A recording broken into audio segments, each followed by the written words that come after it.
is our music, our culture. The band is Amamre.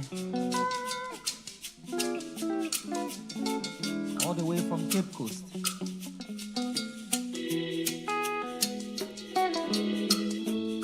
Nipa bread. Nipa be bread. Yemia minana remakano senior.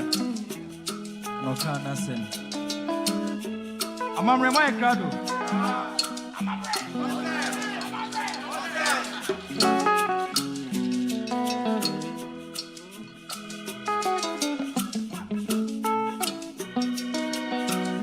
Onipa bebe seni na mani unu.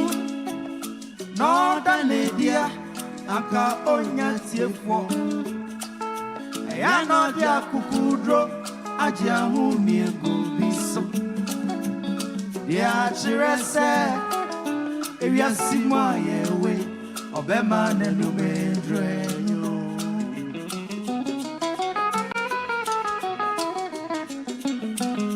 Onipa bebe seni na mani unu.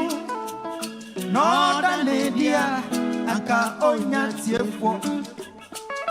Eya no dia kukudro aje ahu miegu biso. Dia chirese ewia sima yewe obema nenu medrenyo.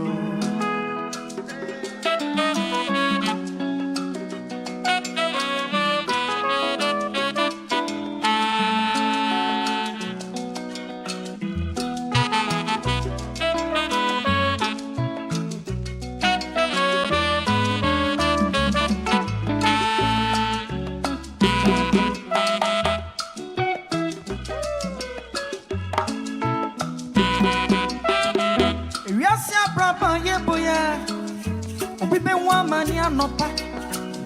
Obibe wa mani eria. Obibe wa mani enyumere. Arada sa yesu ya. Dedie mi o. Oya na brabo imo. Onipe ni awuto. Esoreta yenemu. Eguna mani o. Awmini afano sa. Yense mina na yeka abebe sa yesu ya unipa nkana semkura Bobby Solo.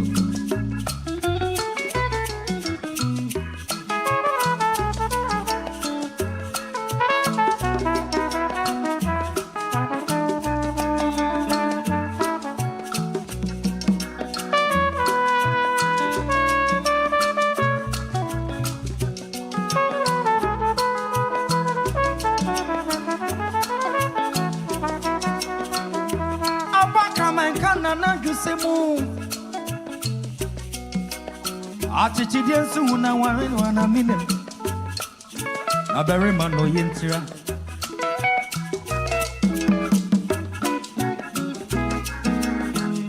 onipa bebe sene na mani unu no da nedia anko tiefo ne wen eno tika techie na jaji ahu mingu biso ate.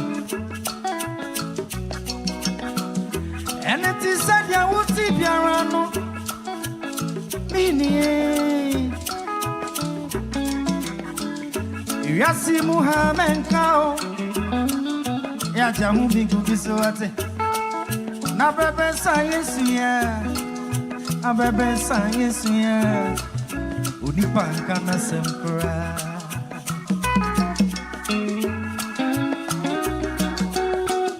Onipa bebe seni na mani unu.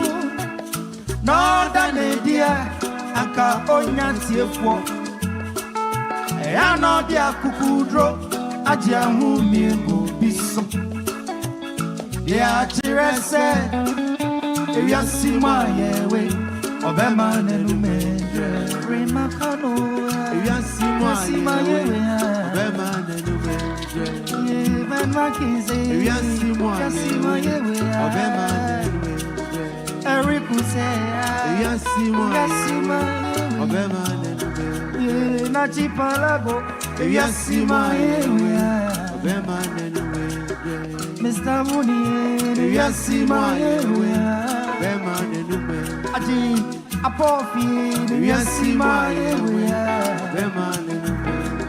Obroni kerine yasimayeya Emanenube Namitias Ebeyi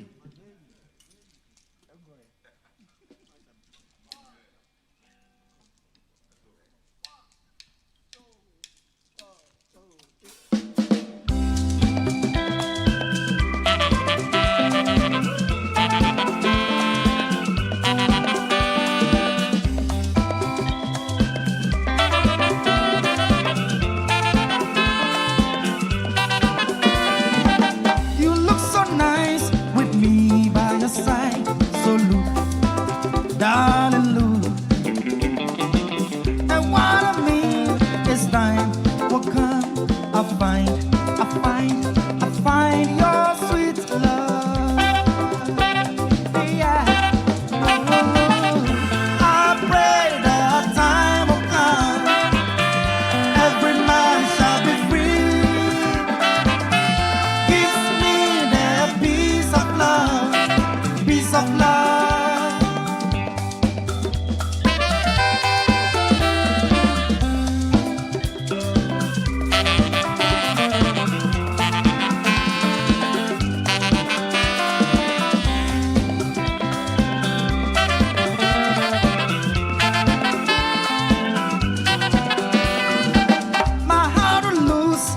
Days of your love, so Lou, baby Lou.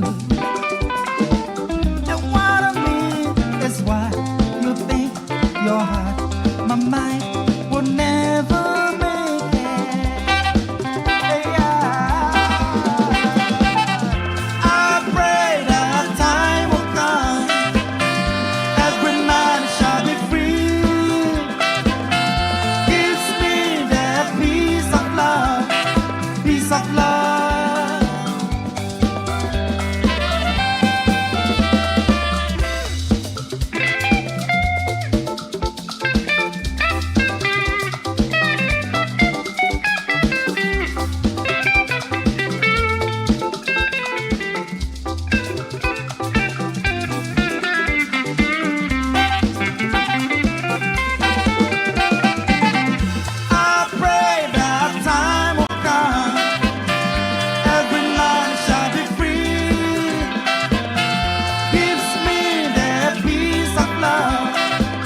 Of love. You look so nice with me by your side, so Lou, mommy say Lou. And what I mean is time will come. I find your sweet love. I pray that time will come. Every man shall be free. You look so nice in it. And I must enjoy peace of love. My remedy, my baby. I pray that time will come. Every man shall be free. You look so nice in it. And I must enjoy peace of love.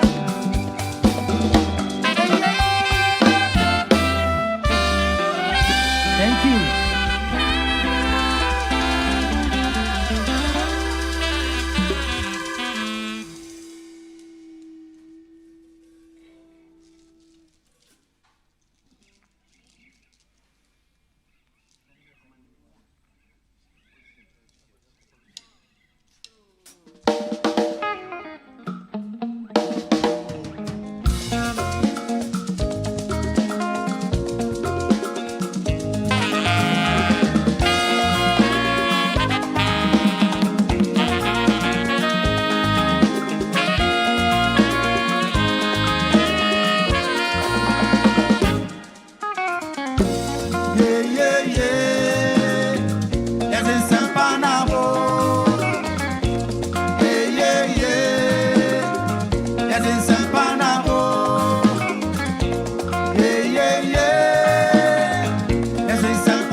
you never, never come far. They only always lie to raise your bar. They just don't care. Come on and come on, join this train that wakes the brain. Follow politicians, and you never, never come far. Looting and sharing resources, and they are corrupt. Follow politicians, and you never, never come far. Yeah, yeah, yeah. Yes, it's a panabo. Yeah, yeah, yeah. Yes, it's a panabo. Yeah, yeah, yeah. Yes, it's a panabo.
By repugnant to me. Neso nedye tete me so compare my ripa. E kaya ye mwase adada chini owono.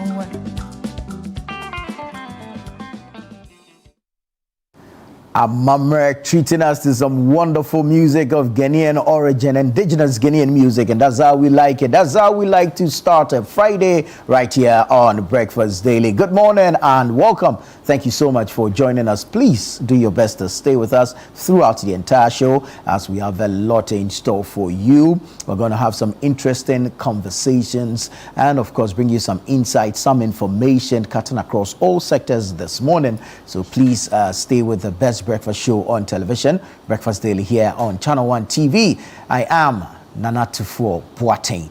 Now let's tell you about the Pink October. We're still in the month of October. It's Pink October and we're raising awareness, we're creating awareness, we're sharing awareness, we're preaching awareness on breast cancer. It's imperative. It is important that you know your status. You need to get tested, get checked. You need to take action, and together we can help prevent and fight breast cancer. Early detection leads to prevention. So you need to get checked if you're unable to do the self-test. And of course, you need to visit a health facility. A number of organizations are actually organizing breast cancer screenings across town. So yeah, just go online and look it up. I'm sure you'll be able to find one close to you. Go get tested, all right? Go get checked. It's important. Or you can play around, you know, your own breast. If you feel pain anywhere, if you feel a lump growing anywhere, then of course you can escalate it, visit a health facility. You understand? This morning I was looking at, you know, trying to take you through some self-test routine, but I didn't sleep well, so I don't think I can do it. But it's important that you get tested, all right? Go get checked. Massage the boob area, the breast area. Feel for lumps. If you feel any in there, go to a health facility near you as soon as possible. Yesterday, I saw a test results of a breast cancer patient, and it didn't look good. It was in stage 3. It didn't look good. So please, let's all contribute to the awareness, all right? And let's all get checked, let's all get tested. It's quite important so that together we can help fight breast cancer and prevent same. Like we've said, and we'll keep saying, early detection leads to prevention. All right, now we're still in October, and October is also Cybersecurity Awareness Month. So we're raising awareness on cybersecurity. A lot of scammers are online. A lot of fraudulent activities are going on online. And so you need to be aware, you need to be in the known, you need to stay updated, you need to be current regarding what to do and what not to do online. What you can input, what data you can communicate online, and the likes. And so for us at Channel One TV, we're bringing you a series of conversations, in-depth analysis, and of course interviews with analysts and experts on cybersecurity. And so please stay with us through the month of October as we roll out this series here on Breakfast Daily, a series we call A Safer You, as we engage all these experts to create security awareness within the cyber space. I mean, the times that we are in, we cannot help but use the internet. We cannot help but transact online. And so while we are at it, we need to know how to stay safe online. It's important. So stay with us here on Breakfast Daily Live on Channel One TV for the Safer You series, which we're rolling out to create awareness on cyber security. Now, today is the 24th day of October. So you know that we have just 24 hours to go to the Northern Business Fair, which is happening at the Tamale Sports Stadium in the Northern region. Listen, if you are in the Savannah region, Northeast region, Upper East, Upper West, or in the Northern region itself, this is a golden opportunity for you, one, to exhibit, to showcase your product, your business, your service, your ingenuity, your innovation, your technology to the rest of the world. And then also, you get to patronize some of the best quality made in Ghana goods, services, and products at the Northern Business Fair. It's happening at the Tamale Sports Stadium tomorrow, 25th October, and on Sunday, 26th October. It's 2 days, and we'll be at the Tamale Sports Stadium. We'd like for you to join us, so please do so. 0205-973-973 if you need any further information. 0205-973-973 if you need any further information on the Northern Business Fair. But let's say thank you to EcoBank. Let's say thank you to Side Hustle. Thank you to the Ghana Export Promotion Authority. Thank you to the Ghana Enterprises Agency. And of course, all our supporters and sponsors. We are grateful to you guys for helping us put together the Northern Business Fair. We go live at 9 a.m. tomorrow to 6 p.m. and same on Sunday, 9 a.m. to 6 p.m. So be part of the Northern Business Fair. And of course, you'll be treated to some wonderful performances as well. Yeah, Michael Adangba and his Jungle Warriors will be there treating you to some great music, as well as I think it's the Fire Service Band. Yeah, one of the service bands will be performing live as well. So join us at the Tamale Sports Stadium. Let's connect, let's interact, let's establish businesses, but while at it, let's have some fun as well. If you need any information, call us 0205-973-973. Now, November is just around the corner. We did it once, you asked for more, and so by popular demand, we're bringing it back. It's the Agri Fair November edition, the Agri Fair 2.0. It's happening at the Afua Sutherland Children's Park. And this November, we want you to be part of it. So if you are a farmer, if you're within the agric value chain, you're an agro processor, you have agric inputs, you have some poultry, some livestock, some fish products, some eggs, just name it, anything within the agric value chain. All right, bring it to the Agri Fair, and then together we can help expose you to a potential customer or a potential business. You never know. It's a 3-day event from the 28th to the 30th of November, 10 a.m. to 6 p.m. each day. Afua Sutherland Children's Park, right here in the heart of Accra. 28th to 30th November 2025, 10 a.m. to 6 p.m. each day, Afua Sutherland Children's Park. Now, to participate, you need to call us and register. If you need any information, also, please do your best to call us. 0558-973-973. 0558-973-973. If you want to see a cock that is wearing sunglasses, come to the Agri Fair. If you want to see a tuber of yam that has more muscles than Mr. Ghana, come to Agri Fair. If you want to see an egg that smiles when you crack, come to Agri Fair. And of course, if you want that sizzling chichinga, come to Agri Fair November edition, 28th to 30th November 2025. Afua Sutherland Children's Park, 10 a.m. to 6 p.m. each day, and you won't regret it. Let's be there and let's do our Christmas shopping so that we don't have to go to a market where goods have gone through the hands of a middleman before getting to the market, where transportation across some poor road network will contribute to an increase in price. Just come to Agri Fair. This is straight from the farm to your table. 0558-973-973. 0558-973-973, and be part of the Agri Fair November edition. And of course, let's do our Christmas shopping, and let's say bye-bye to high prices and say hello to good food, great farm produce, fresh farm produce. We'll assemble it all at the Agri Fair November edition, which is happening at the Afua Sutherland Children's Park from the 28th to the 30th of November. But you can also go onto the Google Play Store and download the Channel One News app. Stay up to date, stay current, stay updated with relevant, factual, accurate information, and of course, news updates. It's on the Channel One News app. Download it from the Google Play Store, and you can stay updated. Literally have the news in your pocket on whichever device it is that you've got. All right. So the newspapers are here this morning. I want to bring you some details on the front pages of the newspapers. I'll start with the Chronicle.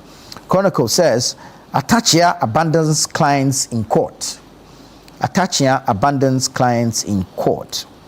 And of course, the sad one, a former First Lady, Nana Konadu Agyeman-Rawlings, called to glory. Nana Konadu called to glory. We commiserate with the family, our condolences to the family, and we wish her eternal rest in the bosom of our Lord. To some politics, Bawumia wins hearts of 63 MPs. Bawumia wins hearts of 63 MPs. And our scripture for today is from the book of Romans chapter 8 verse 31. For if God is for us, who can be against us? For if God is for us, who can be against us? So that's the Chronicle newspaper. I take you to the Ghanaian Times. Ghanaian Times front page says small-scale mining permit audit. 300 licenses revoked for irregularities, non-compliance with operational standards. That's according to the Lands Minister Emmanuel Ama Kofi-Boah. 300 licenses revoked for irregularities, non-compliance with operational standards, according to the Lands Minister. Right to information must be a living reality for citizens. That's according to the Attorney General. Nana Konadu Agyeman-Rawlings passes on at 76. Stop BSK City developers from encroaching Beve water treatment plant. That's a call by the Ghana Water Limited. And CID arrest 5 for trafficking 57 Nigerians for cybercrime in Ghana. And then when you jump to the back page, 5-member committee to develop language policy. Public expenditure goes electronic, effective January 2026. So that's the Ghanaian Times newspaper. Daily Guide. Former First Lady Nana Konadu is gone. Former First Lady Nana Konadu is gone. 63 NPP MPs endorse Bawumia for flag bearer. Adubuahin wants judge off case. Lawyer walks out. That's interesting. 57 Nigerians rescued, 5 arrested in human trafficking and cyber crime syndicate bust. 57 Nigerians rescued, 5 arrested in human trafficking and cybercrime syndicate bust. That's the front page of the Daily Guide newspaper. The Herald. The Herald says, Attorney General pursues 127 million CD stolen state cash by husband and wife teams. So this is what the Herald has done. It's put together the figures as mentioned in the case of the Buffer Stock Company and in the case of the National Signals Bureau, and has arrived at this 127 million CDs. And if you like, it's made it a tag team of a sort between two couples. So he says Attorney General pursues 127 million CD stolen state cash by husband and wife teams. Right. Acute asthma cited in Nana Konadu's death. Acute asthma cited in Nana Konadu's death. May her soul rest in peace. Naimos boss threatens illegal miners with Armageddon. Naimos boss threatens illegal miners with Armageddon. And then there's an advertisement on the front page of the Herald newspaper. The News Center newspaper, 63 out of 87 NPP MPs back Bawumia. 63 out of 87 NPP MPs back Bawumia. You know, yesterday after the declaration, they counted and named 63. But Kwaku Ampechum mentioned that there were 2 ghost MPs who had declared their support, but of course they couldn't put their names out for whatever reason we do not know. But officially 63 have declared their support for Dr. Mahamudu Bawumia going into the NPP's presidential primary. Nana Konadu Agyeman-Rawlings dies at 76. Nana Konadu Agyeman-Rawlings dies at 76. 300 billion cedis in digital transactions demand bank reforms. That's according to the governor of the Bank of Ghana, Dr. Johnson Esiama.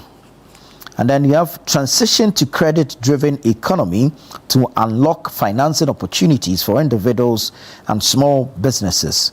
That's the CEO of Mobile Money Limited, Shaibu Haruna, speaking there. All right, let me bring you the insight. The insight says, okay, Mahama says Ghana's judiciary a model of affirmative action. Ghana's judiciary a model of affirmative action. Former First Lady Konadu Agyeman-Rawlings dies at, okay, Insight is reporting 77, but so far we know of 76. I'm not too sure about this. Now, towards continental liberation, the radical Manchester event that changed Africa, also captured in the Insight. Then you have NHIS reverts to manual processes amid LHIMS crisis. Yeah, this thing is becoming a problem for the health sector. We understand most of them are reverting to manual, and so it's more of a cash and carry system being run now due to the difficulties with the LHIMS. Push May Energy to pay us now. Aggrieved prepaid contractors urge ECG. Brazil's MST vows to organize internationalist brigades to support Venezuela in case of U.S. invasion. So that's the front page of the Insight newspaper. The Informer says, OSP not under AG's control. Inusa Fuseni clarifies. OSP not under AG's control. Inusa Fuseni clarifies. Oral report not fit for purpose. That's according to Daniel Yao Domlevo, former Auditor General, who also was on the oral committee. So, I don't know.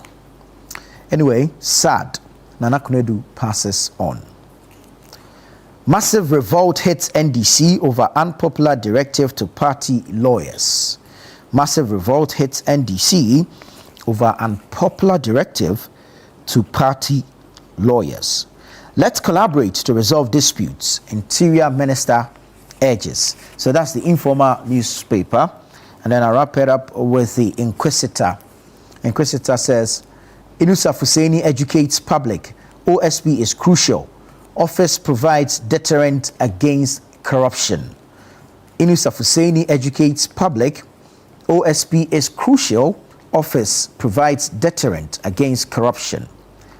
Ayene commends Chumbuafo. So that's the Attorney General, Dr. Dominic Akorotenga Ayene, commends Albert Kwadwo Chumbuafo. NPA intensifies LPG safety campaign in tertiary institutions. And you have Abuakwa South MP wants health laws to tackle Africa's inequality crisis. So that's the Inquisitor newspaper for this morning. I'm going to take you online. I'll start from channel1newsonline.com. channel1newsonline.com. I'll bring you some stories as captured on the web portal this morning. We're starting off. Let's see what story they're leading with. Edubwahin case, Atachia defense walkout cites judicial bias. Edubwahin case, Atachia defense walkout cites judicial bias. And then you have Child Rights International demands tougher, faster punishment for child sex offenses. NPP mourns former First Lady Nana Konadu Agyeman-Rawlings. It's too late to give up now. Stay in the race. Hassan Tampoli to Baumia's competitors. Bring back anti-LGBTQ plus bill. Hassan Tampoli demands. She shaped my political journey. Victor Smith mourns Nana Konadu Agyeman-Rawlings. Flag bearer race. 63 NPP MPs throw weight behind Baumia. Presidency confirms passing of former First Lady Nana Konadu Agyeman-Rawlings. Former First Lady Nana Konadu Agyeman Rawlings passes away, aged 76. Unlicensed mortuaries risk closure. That's according to the MOFFA. And there's a warning to operators of unlicensed mortuaries. Banks enabling money laundering through weak compliance. Dr. Etuahene warns. Banks enabling money laundering through weak compliance. Dr. Etuahene warns. Africa loses $5 billion. Okay. Africa loses $5 billion annually in foreign exchange transactions. That's according to the AFCFTA. That's the Free Continental Trade Agreement, the Africa Free Continental Trade Agreement. Mahama would definitely sign anti-gay bill if passed. Mahama will definitely sign anti-gay bill if passed, and that's according to the national coordinator of the District Road Improvement Program, Nielante Vanderpoy. He was speaking on the show Breakfast Daily here on Channel One Television. Now I'll take you to citynewsroom.com. Citynewsroom.com. Government revokes 278 small-scale mining licenses over regulatory breaches. Government revokes 278 small-scale mining licenses over regulatory breaches. And then you have Edubuahin trial. Atachia justifies courtroom walkout. Edubuahin trial. Atachia justifies courtroom walkout. Excitement builds ahead of Northern Business Fair 2025 in Tamale. Excitement builds ahead of Northern Business Fair 2025 in Tamale. Indeed, we're excited here too, and we'll see you there at the Tamale Sports Stadium tomorrow, October 25, and Sunday, October 26. Be part of the Northern Business Fair. This is the maiden edition, and it promises to be exciting. Be part of it. All right, let's move on to some other stories. Her legacy will endure for generations. Akufo-Addo mourns Nana Konadu. Her legacy will endure for generations. Akufo-Addo mourns Nana Konadu. Bawumia is the best person to lead us to the promised land. That's according to Hassan Tampuli. Government to construct 6 new regional hospitals. And that's according to the Health Minister, Kwabena Minta Akando. Now, when we go to Bosomtwe, Galamsey's destroy school park threatens safety of Konkoma Basic School. Galamsey's destroy school park threatens safety of Konkoma Basic School. Government fast tracks integration of traditional medicine into mainstream healthcare. Government fast tracks integration of traditional medicines into mainstream healthcare. Edubuahin trial. Defense lawyers walk out after judge refuses adjournment. Edubuahin trial. Defense lawyers walk out after judge refuses adjournment. May God grant Nana Konadu peaceful rest. That's according to His Excellency the President, John Dramani Mahama. Mahama swears in 37 new High Court judges. Mahama swears in 37 new High Court judges. All right, so you get details of these stories and several others online. Go to channel1newsonline.com as well as citynewsroom.com for all the details, all the information, of course, relevant information, and of course, news updates on channel1newsonline.com as well as citynewsroom.com, or you can easily download the Channel 1 News app from the Google Play Store and stay updated. This is Breakfast Daily here on Channel 1 Television. We'll take a break. When we come back, there's so much more for you. Please do stay.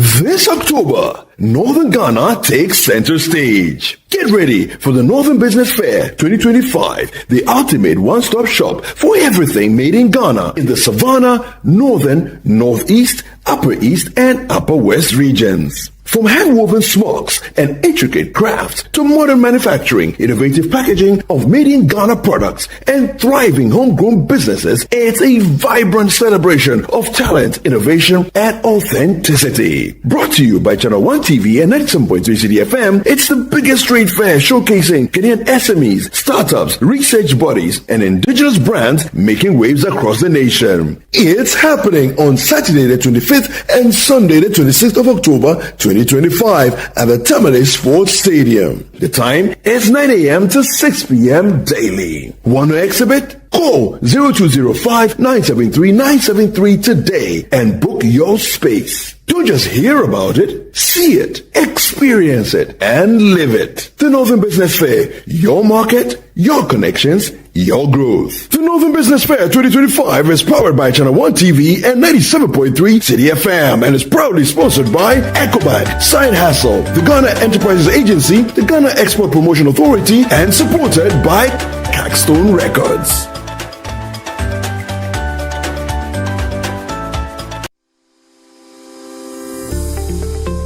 The greatest impairment for every person with autism has to do with communication difficulty, behavior issues, and challenges in interacting with people. EdTech is critical using your KCC model, KIT Content Confidence. For me, as a visually impaired person, if you produce your document in print and I want to read it, either have to scan it, and that is technology, so that it can come into a speech format. How can we get inclusive education for all? When it comes to learners with disability, there's so much barrier. There should be 3 things I want to emphasize. If these things are not provided to support a child with autism or a person with autism, it makes life very frustrating. It will enhance their social interaction through virtual meetings. Watch EdTech Mondays on Mondays at 7 p.m. Brought to you by the MasterCard Foundation in partnership with Mest Africa, only on Channel 1 TV.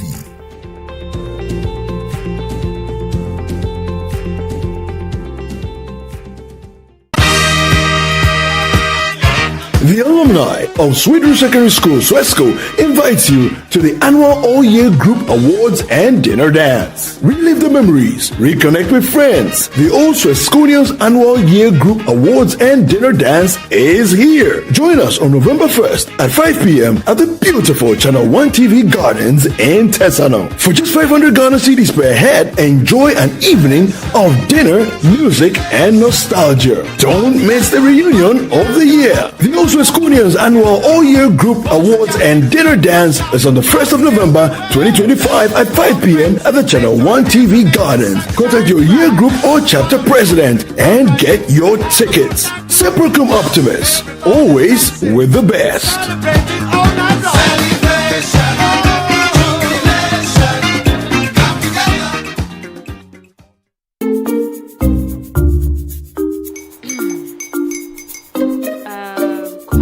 Uncle are almost here. Wait a minute. This one too, your friend Kwame. Wait, Kwame.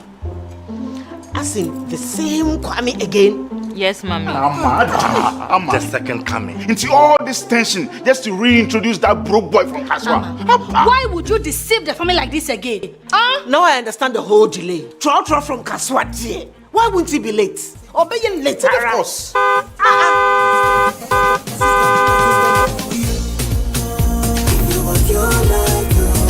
Star 712 hash, star 712 hash. Yeah, you go be the luckiest. Go be from Georgia, be luckiest. From not the block, she be luckiest. Yeah, you go be luckiest. No matter why you're luckiest. Everybody go be that luckiest. That's Kwame. Send your God the apple boom. If you put it away, so would the coming of the Son of Man be. Is that his car? Dial star 712 hash. Choose your ticket. Enter your lucky number. Follow the prompts and let destiny handle the rest. This promotion is regulated by the NLA on the Caritas platform.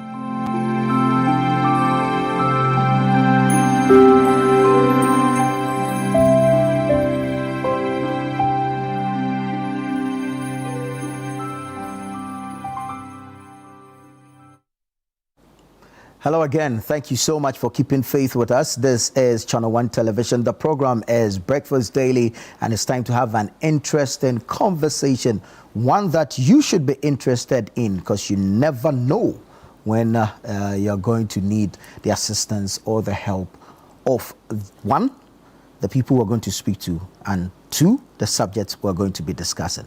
But let's remind you that we're still in the month of October. It's Breast Cancer Awareness Month. It's important that you get tested, you get checked. You need to be aware and you need to take action. Look out for lumps, pain in your breast or your breast area. Report to a health facility as soon as possible, because early detection leads to prevention. All right. Let me say good morning and welcome to Judith Emanfo Aka, Philip Ofe Asamoah, and Loretta Latili Lati. Good morning. Good morning. All right, ladies and gentlemen. So today we've split it, right? We're doing gender balance in the studio, right? All right. Now, if you're wondering where they are from the Legal Aid Commission, and they have something amazing for you. So stay with us. But before we get into it, Breast Cancer Awareness Month, have you checked? In fact. Oh, you're still checking? So we'll be checking next week. Next week? Yes. Oh, okay. The commission is doing some... Yes. Oh, great. Great stuff. Great stuff. Great stuff. All right. We're going to go straight into it. So Judith is a legal officer and planning committee. Okay, for the legal commission, Legal Aid Commission, right? You're a member of the planning committee for the celebration. Okay, great. And then Loretta is the administrative officer and coordinator for the planning committee. And then Philip is a principal officer in charge of Human Resource Division at the Legal Aid Commission. Once again, ladies and gentlemen, you are welcome. Thank you very much. Now, Legal Aid Commission, what do you do? Okay, all right. So we act on our mandate from the Legal Aid Commission Act 2018. Which is Act 977. And our mandate purposely is to provide legal services to the poor and the vulnerable. Basically, that is all we do. In the context, we provide representation to people who cannot afford the services of a lawyer. So anyone in this country who cannot afford the service of a lawyer can call on the Legal Aid Commission. Anyone who is under prosecution can come to the Legal Aid Commission for defense. Anyone who seeks legal advice can walk to the Legal Aid Service Commission for that service. Anyone who wants some form of alternative dispute resolution can walk to the Legal Aid Commission for these services. So these are the basic legal services that we provide for especially the indigent, the vulnerable in this country. Right. And that is the mandate given to us from Article 294 of the Constitution, which seeks to the establishment of the Legal Aid Commission. Very well. Do you ever prosecute, or your work is just defense? Yes, so... Because that's what we almost always hear. Exactly. So you see that with the power of the Attorney General, they are in charge of prosecution. Okay. Of which they have also given such powers to the police. So police does the prosecution on behalf of the Attorney General, then the Attorney General also does the prosecution. So in case we are here, Nana, and there's a soup, and you've been picked up, all your phones have been taken, your iPad, you cannot contact anybody. That is where the Legal Aid will come in. Okay. We are to provide defense for you, because you need to share your story with us for us to be there for you, so that you will not be put in jail. Very well. But take the scenario. What if I'm being cheated out of a family property? I don't have money to go to court. So we look at both criminal and civil matters. So for criminal, we provide defense. But any issue in relation to civil matters, you walk to the Legal Aid. property, immovable property. You talk of anything about contracts. You talk of marital issues, whatever that it's civil in nature. You walk to the legal aid and we provide those services for you. So basically, for us, we dwell on 3 divisions. Okay. One is the Public Defense Division. The second one is the Citizen Advisory Bureau, which looks at civil matters. Okay. Then we have the Alternative Dispute Resolution, which also looks at civil cases that are mediatable. Okay. We sit to mediate on that. Wonderful. So basically, these are services that we provide. Yes. Wonderful, wonderful. Now, Judith, let me pick your thoughts on whether you have representation within, say, the police service and all. I'm asking this because, just as you mentioned, if there's a swoop and I'm picked up, I don't have access to my phones, I can't make any contact. How does the legal aid know, the commission know that a person of sorts is being held by the police and come to my aid? Okay. So, like you've rightly said, it comes to a case that you may need the services of a lawyer, whereby at that particular point in time, you don't even have your phone with you. So we are planning. We are training paralegal officers. We've already trained paralegal officers, and we are hoping to get funding so that we station them across all police stations and all other, even the courts, so that in case of such situations, they will readily contact the lawyers for us to also be able to come in to help. So we have plans in place, which hopefully very soon, once we get funding, it will be rolled out. And let me just add that it is also the responsibility of every police officer to inform you, the suspects, of your right to a legal counsel. Right. That is the right. And therefore, anybody who comes in contact with the law who is arrested, the police need to inform you that, look, there's Legal Aid Commission, you can contact them, or your family member can contact. Or they also have that responsibility to place a call or to even inform legal aid officers within that jurisdiction that, yes, this person is in our custody and may need your assistance. So those are the rights that the suspect who has come to contact the law has. Then there's another responsibility on the officer to also inform us as a commission. So we work hand in hand as well. But like Judith is saying, because of our lack of strength, we are trying to also engage other stakeholders so that we'll be able to put paralegals in all these police stations, so that in the event that you are not informed, you can quickly get our officer who is already stationed at your place, and we take it up from there. Very well, very well. So just a quick one on that. When they read out your rights to you, and they go like, if you don't have, you have right to access to a counsel, but if you don't have access to a counsel, one will be provided for you. Is it you they are referring to? It can be us, it can be any other lawyer who is in private practice. Very well, very well. It can be us or any other. But you see, because it's a state institution, and because our services are free, at that time, maybe the person does not have the resources. And that is why the legal aid will come in first. If you have your private lawyer, why not? You Nana, you're a big man. Am I? You are. You're a big man. You wouldn't need now you have me looking at my belly, but it's fine. Very well. So, Loretta, who do you defend? A guilty person or an innocent person? We defend everyone who has come into contact with the law. So, based on the means test, we know who deserves our services, because it's for the poor and vulnerable. But then our mandate, our core mandate is for criminal defense. So for criminal cases, it's automatic. But then if the person doesn't have a lawyer, that's when we will come in to defend the person. But generally, we defend everyone. So I know in my heart and in my head that I committed this crime, but I don't have access to a lawyer. I don't have money for a lawyer. Do I still come to the Legal Aid Commission? Yes, you still come. For the defense, you don't have to be innocent before you get defense. You are entitled to defense regardless. Some of our crimes, even without a lawyer, the case can't go on. So regardless of the fact that you killed the person, you still need a lawyer to defend you. So it is not because you are innocent that you need a lawyer. Regardless of your status, both guilty and innocent, you need a lawyer. the lawyer has several roles to play in the proceedings. Yes, you might be innocent, but the sentence and the lawyer, through the services of the lawyer, you could get a minimum sentence or whatever. So it doesn't matter your status. And to add that the law says you are innocent until you are proven guilty. Yeah. But I can imagine the difficulties of defending an indefensible. Right, let's look at the commission itself. Of course, the work you're mandated to do. What are some of the challenges that you face? From my point of view as a technical person, generally every public sector will tell you it's about funds. Right. One. And the So, second one. sorry, your government subvented?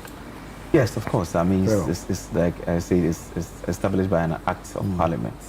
So funds is a challenge. The other one is personnel. Personnel. As we speak now, look at the number of police personnel across the country and our ratio of staff strength. We are doing less than about 50 lawyers nationwide. Less than 50? Yes. So to a population of about 33 million. Exactly. So we are to provide our services to every individual or mark the ratio according to the police number and the prosecutors. You will see that we are nowhere to be found. And that is why it is a major challenge as far as personnel for the commission is concerned. Not only that, you also look at our office space and our visibility, such that you look at the total number of districts in this country, number about over 294 or 296. We are currently in about 52 offices, 46 operational. 46. Yes, it also shows that there's some variation or some deficiency in our operation. Currently, we are still operating in the 10 traditional regions, as you already know, the old ones, traditional ones. That is where we are operating from. So we look forward that with these challenges, not only that, we also need to talk about logistics. Definitely in our operations, I go to the studio and I see every camera, every logistics. It makes production easier. True. And of course, if people within the legal fraternity have the logistics, it will be easier for us to serve our clients as well. So the major ones, the funds, the personnel, logistics, and office space. You know, basically these are the major ones that is really affecting our work. Right. Are you under the AG's department? Generally, that is our sector. Okay. That is our sector ministry. That's a sector ministry. So the commission is one of the agencies under the Ministry of Justice.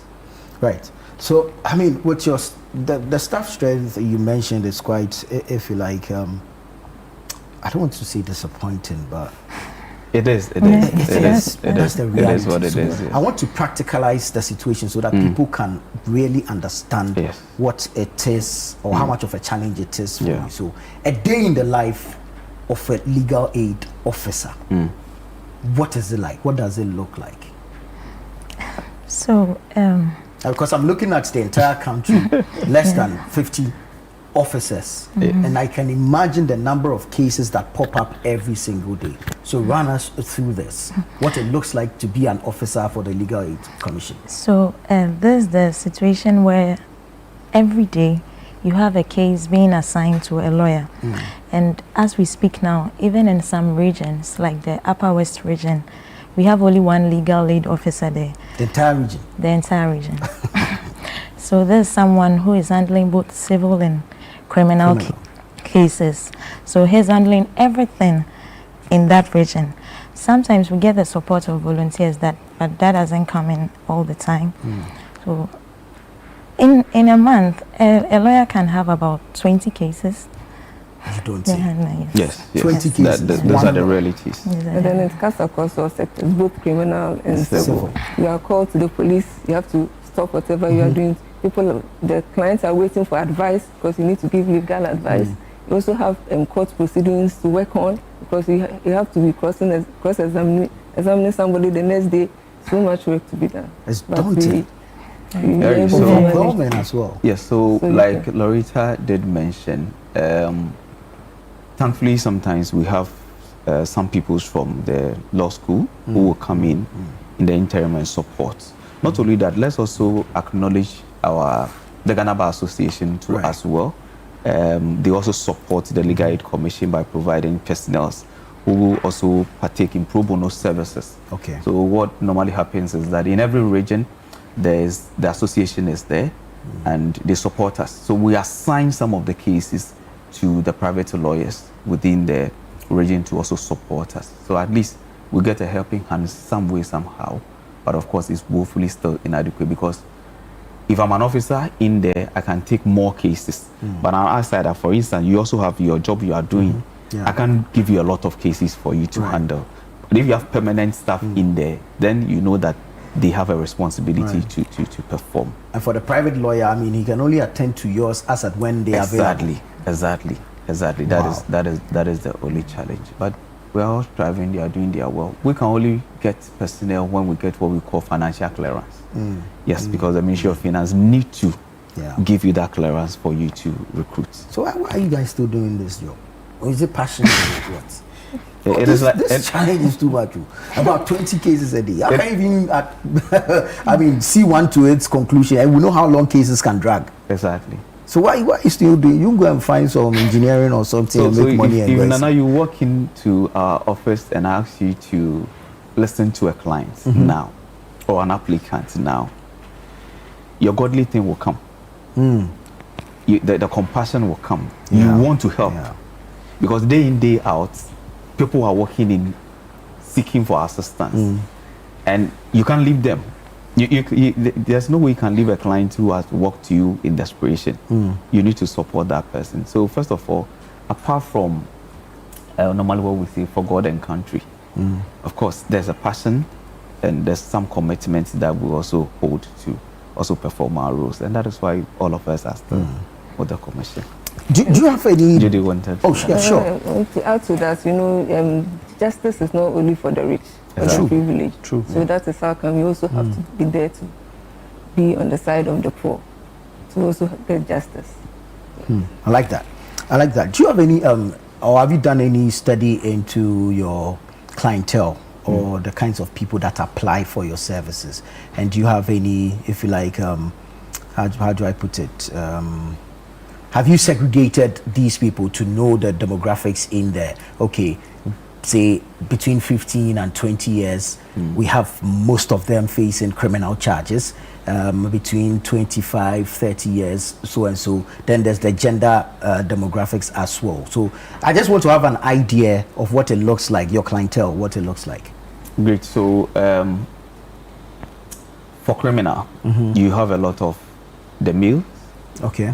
Come in contact with the, but civil, you have a lot of the female working in every time. You know, most men will not work in, I don't know why, a lot of men will not work in, unless there are issues about their property, they are interested. But most of the civil cases, for instance, a lot of marital issues, a lot of maintenance issues, these are issues that bothers women every time that they will work in. But for a criminal, like you are saying, normally ages between 18 to 35, 40, you have them. We record a lot of them. And for our women, mostly those who are into some form of relationship, who also work in as well. Let's say that in total, we have about 75% of our clients being women. Yes, nationwide, almost 75. And Accra seems to have a lot of the cases. And most of these cases are civil? Yes. With the women? Most of them are civil. And the women issues are across the country, everywhere. Accra, Kumasi, Takoradi, most of the major cities, you have a lot of the women coming in as well. And that is why, as part of this year, our celebration, we are looking at enhancing access to justice for especially women and girls. Right. And that is why we chose this theme, so that at least we can create a lot of awareness for them. We'll come to the theme and the celebration itself. But just a quick one. Just an idea of the cases that you deal with. Some you can dispose of quite easily. Others might take, longer than expected period. That's true. So just give us an idea of what the cases look like, so that those listening and have some cases or even have some matters they want to seek justice in can also come forward and then. Okay, maybe Judy to look at the legal. Sure. So when we talk of the cases, mostly, especially when it has to do with children, that one the state knows that for children is very important. So you go to court and you are supposed to be heard on that day. These are custody cases? Or? It's custody, maintenance issues, anything that has to do with children, it shouldn't be prolonged. You go immediately, and it's informal. Okay. The lawyers are not supposed to put on their wig and gown. It's supposed to, so that you want to create an atmosphere where you can easily walk in. So for those cases, mostly goes fast. But where, especially with the criminal cases, and with the murder and those type of cases, that one, it's mostly prolongs a little because, of course, you have to do the due diligence well, be able to defend well. The prosecution also has to bring credible evidence to back their case. And then when it comes to other civil property, for instance, you may have to go out to see the property, go and check. So these ones could prolong a little. But especially with children, for cases with children, the one we are sure that it will travel very fast. In addition to that, for us, we do not determine the finality of cases. True. So the law is in the bosom of the judge, as and when. And of course, you are not in the court alone. The other party may also have to respond. So the back and forth sometimes drags it.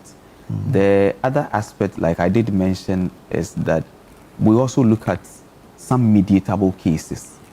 Because you see, it is the little resources we have that we want to turn into your case. So if the issue is between Nana, you and your wife, and it's mediatable, we sit to resolve it amicably, and that doesn't drag. So we have professional mediators who are across the country in all our offices. So first of all, when you report a case to our office, we look at it. If it is mediatable, we use that option first. If it is not and needs legal attention, then we refer to the next line. We take the next line of action. So the mediation is normally the fastest way if it is a civil matter to resolve it. If there are cases that are already started in court before you come in, those are not mediatable cases. It means that there are issues for the court. So we may only give you representation, and a lawyer may have to represent you. Or sometimes it's about documentation. We may have to prepare documents for you if you want to do self-representation, or the other party has no lawyer and both of you want to do self-representation. We may assist you with the documentation and prepare the documents for you to represent yourself. But you're able to apply for an out-of-court settlement? Of course, if the parties agree, why not? Sometimes the court may even refer you for ADR, of course, so that you can resolve it. So it's done every time. Very well. Very well. Right, so let's look at the celebration and our theme for this year. Why did we settle on this theme? So we looked this year, we decided to focus on gender because we realized that for the women and girls out there, they need more of our services. So we chose the theme, which is the role of the Legal Aid Commission in enhancing access to justice for women and girls in Ghana and harnessing the Maputo Protocol so that we can extend our services to the women and girls out there and let others know that this is what we are doing in this country. Beautiful. What's the Maputo Protocol? Okay, Judy, talk about it briefly. So the full name of the Maputo Protocol, let me refer, is the protocol to the African Charter on Human and Purpose Rights on the rights of women in Africa. Okay. So this charter was, this agreement was signed between the African nations in Maputo in Mozambique. Okay. That's how come the name, they gave it the name Maputo Protocol. So basically it is to give details to women, the rights of women in Africa. They had a charter which did not detail the rights of women. So the women advocates and then the states, African states, decided to have a much more detailed details for women, how to enhance the rights of women, how to eliminate violence and discrimination in women. And so that's how come they had that Maputo Protocol. So Maputo Protocol is basically on women. It gives details of the rights of women, how the member states should enhance the rights of women. So in that Maputo Protocol, it also mentions that women should be guaranteed access to justice and legal aid. Right. So that is how come we focused on it. And this is the 20th year that Maputo Protocol was enforced. It was enforced sometime 2005. So this year makes 20 years. So we want to throw more light on it so that everyone will know that there is a protocol that governs women's rights. And then, thankfully, our country is, through legal aid, is enhancing it in a way. Very well. So is it that women and girls especially are more vulnerable, have limited access to legal representation, for which reason this year or this legal aid week we're focusing more on women and girls especially? Is that the case? You answer? Yes, that is the fact. Like I did mention, you look at our client base, and we normally deal with women. Sometimes they do not even know their basic rights, or where to even access justice when they come to contact with the law. They go through a lot of challenges that they face in the society. You go to our, yesterday we had the opportunity to visit our market women, and you realize that for them to even come from their business center to our office is a challenge. Instead, they would rather compound the issue, try to find other alternatives to resolve it.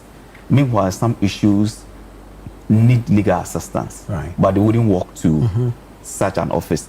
They would rather consult an elderly person, a friend, a pastor, who has no technical advice about the issue. And that is why we want to advocate, use the opportunity to create the awareness for them to know that, look, anytime you face challenges, walk to this office, seek for a legal advice, so that they will continue to trumpet it across wherever women find themselves, in women groups, in women's society, wherever. We also want it to be something that can be passed on to girls, so that as they also grow up, when they come into contact with the law, when they have issues in marriage, issues concerning movable property, issues in torts, where would they seek redress? They need to know where to find. That is why we are trumpeting the Maputo Protocol.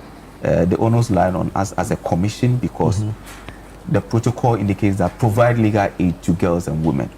And as a commission who has that mandate, we also need to do that. And that is why this year we chose that thing. I also want to add that earlier this year we had a focus group discussion with some of our clients who are women at the World Bank, and from the discussion the room was filled with emotions, because you had these women who were facing a lot, and they were testifying that they haven't legal representation, legal advice.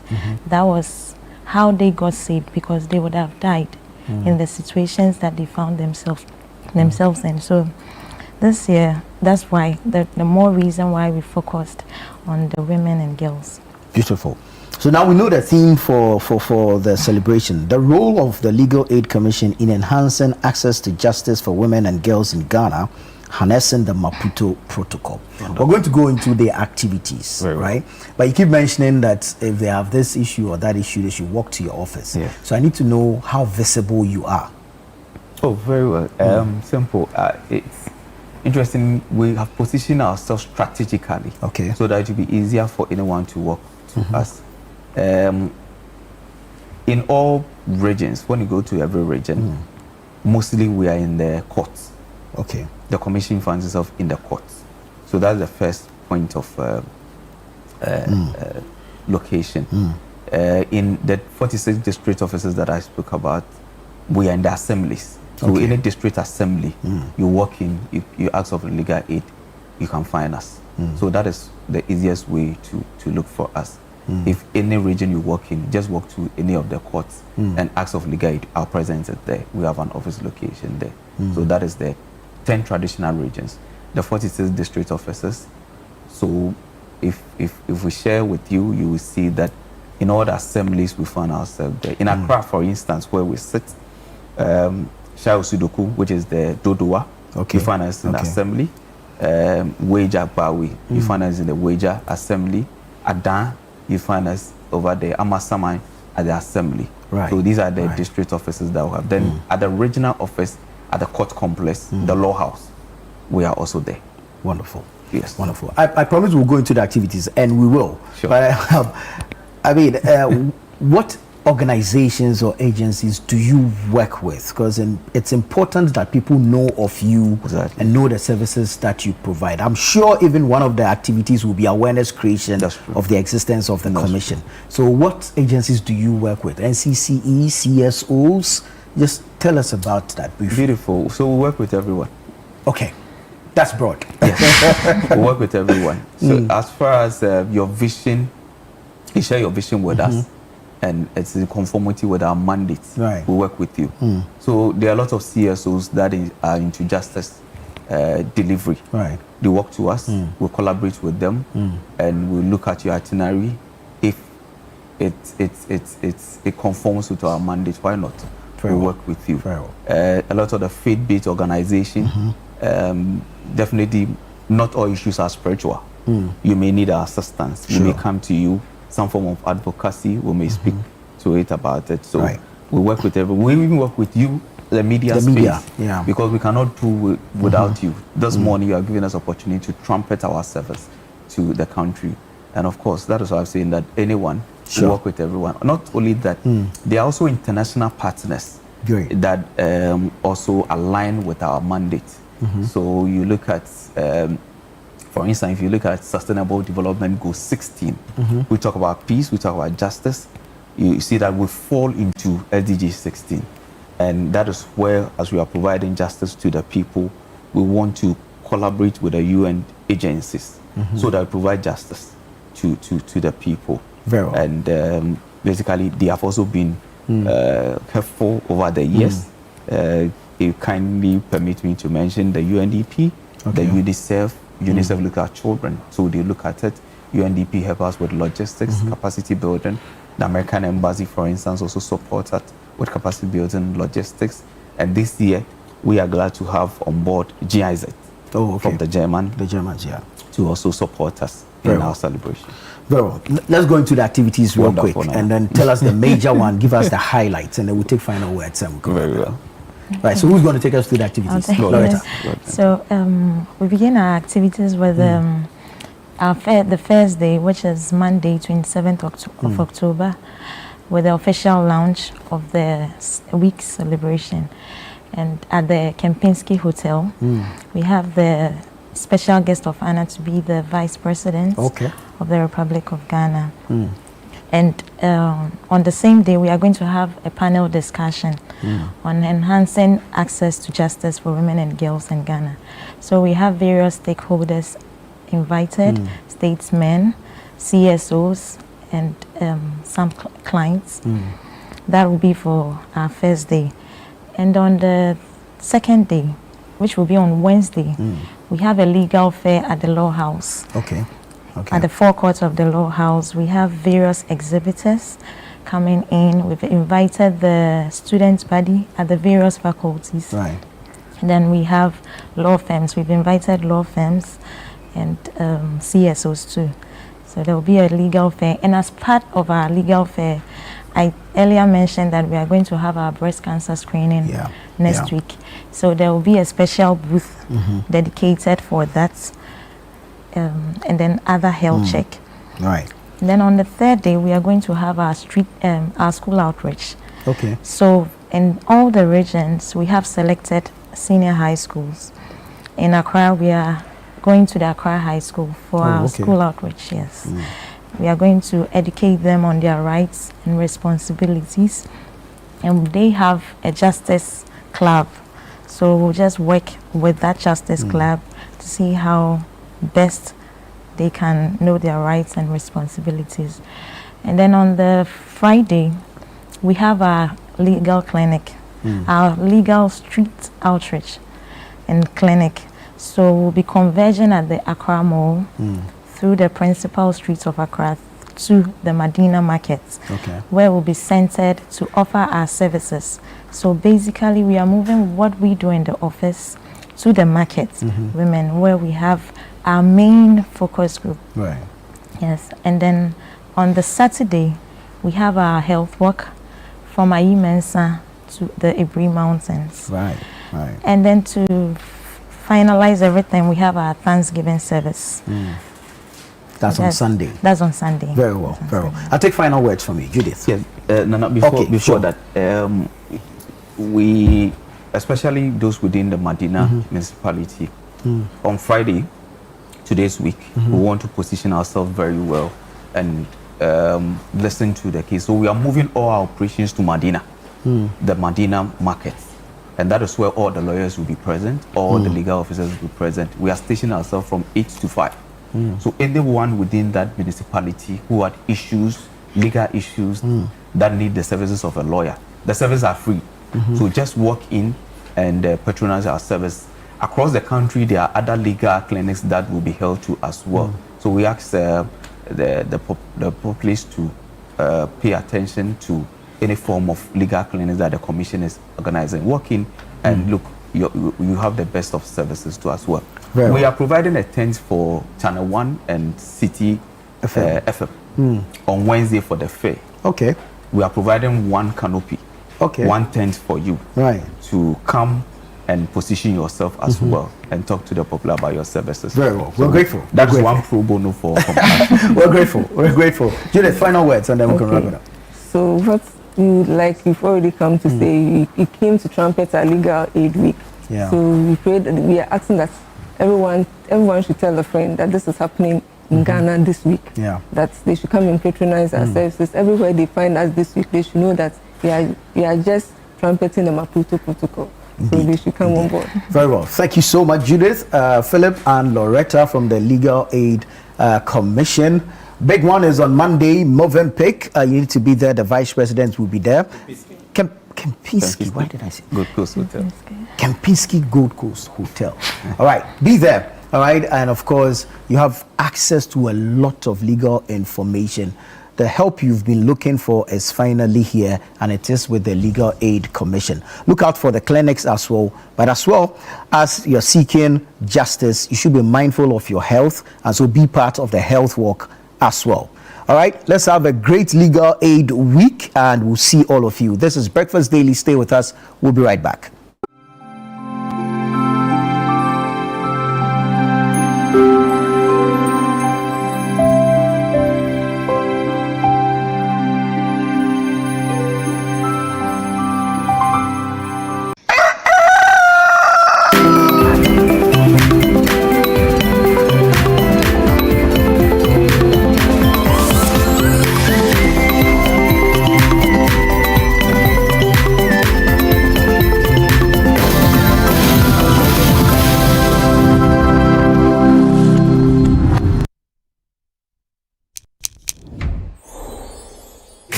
Verna is clean, fresh and safe. I'm holding my Verna bottle. No plastic seal, no worries. Open and hear the sound like click. That sound means it's fresh, no trick. No plastic seal, but it's still pure. Cool and clean, you can be sure. Verna leads the brighter way. What takes my doubt away? If it clicks, it's Verna. If it clicks, it's clean. Sip it, feel the difference. Verna water, pure and green. Click, open, sip. Click, open, sip. Chalet Verna, no stress, just sip.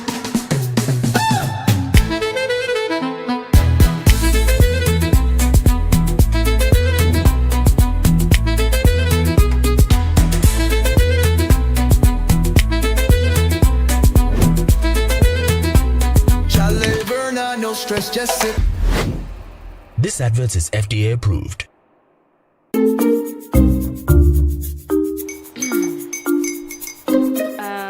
Kwame and his uncle Nicola almost here. Wait a minute. This one too, your friend Kwame. Wait, Kwame.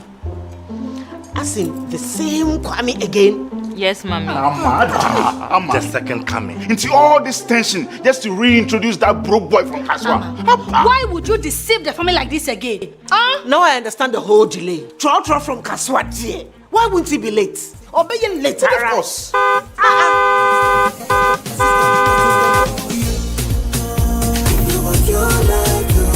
Star 712 hash, star 712 hash. You go be the luckiest.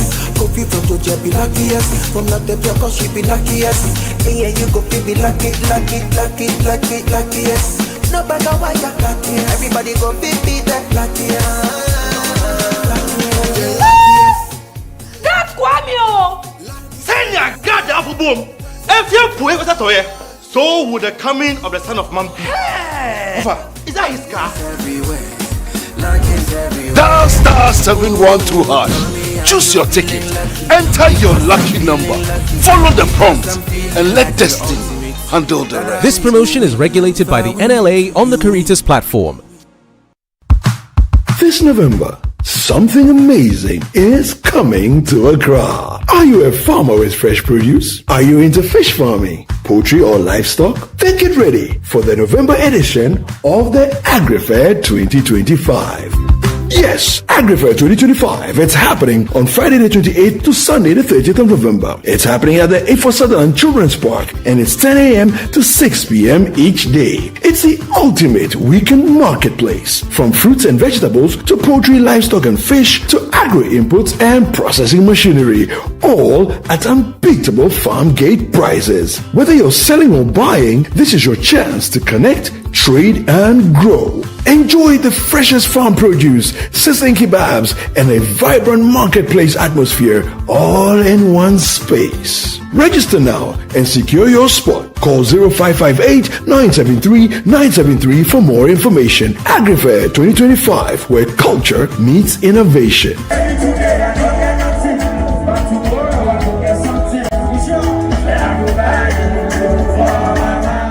The AgriFair 2025 is powered by Channel 1 TV and 97.3 City FM.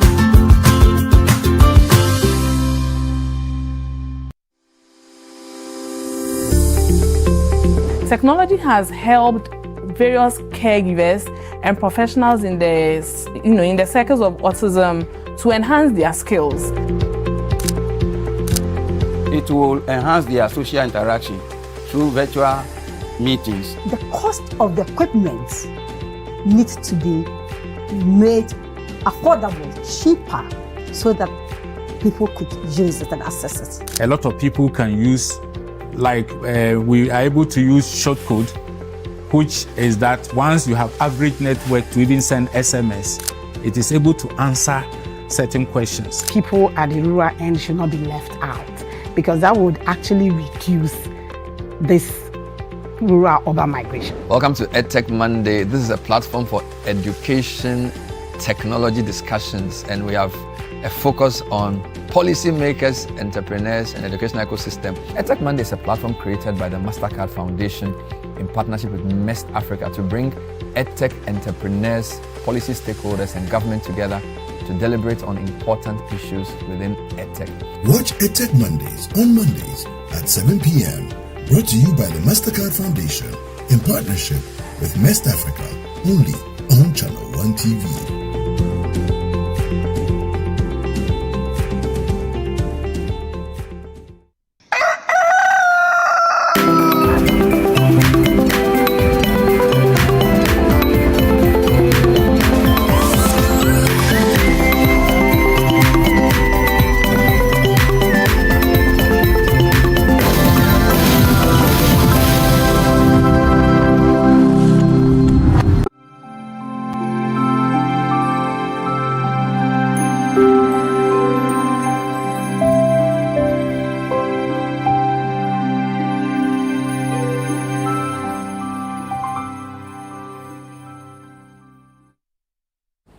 All right. Welcome back. It's still Breakfast Daily right here on Channel 1 TV. My name is Chris Carter. My name is Jude Duncan. The week flew by quite fast. Very fast. You know, because it was only Monday yesterday. Like 24 hours Just ago. yesterday. And within that period, so much has happened. So much. You know, including the unfortunate news yesterday. Right.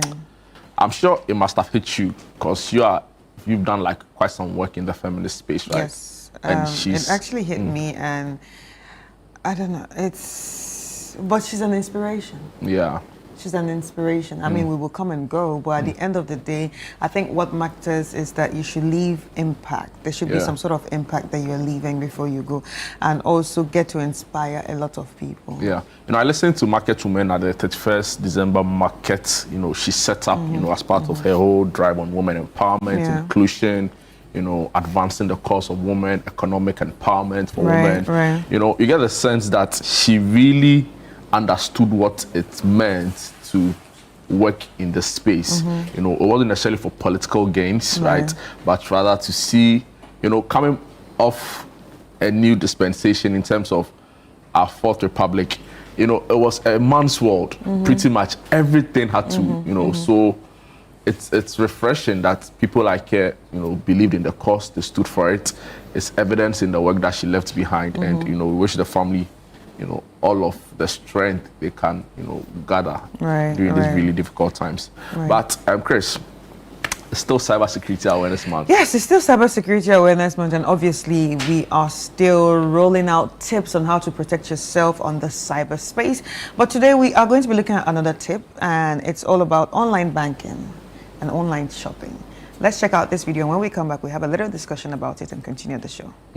Shopping and banking online makes life easy, until a fake website or phishing link steals your money.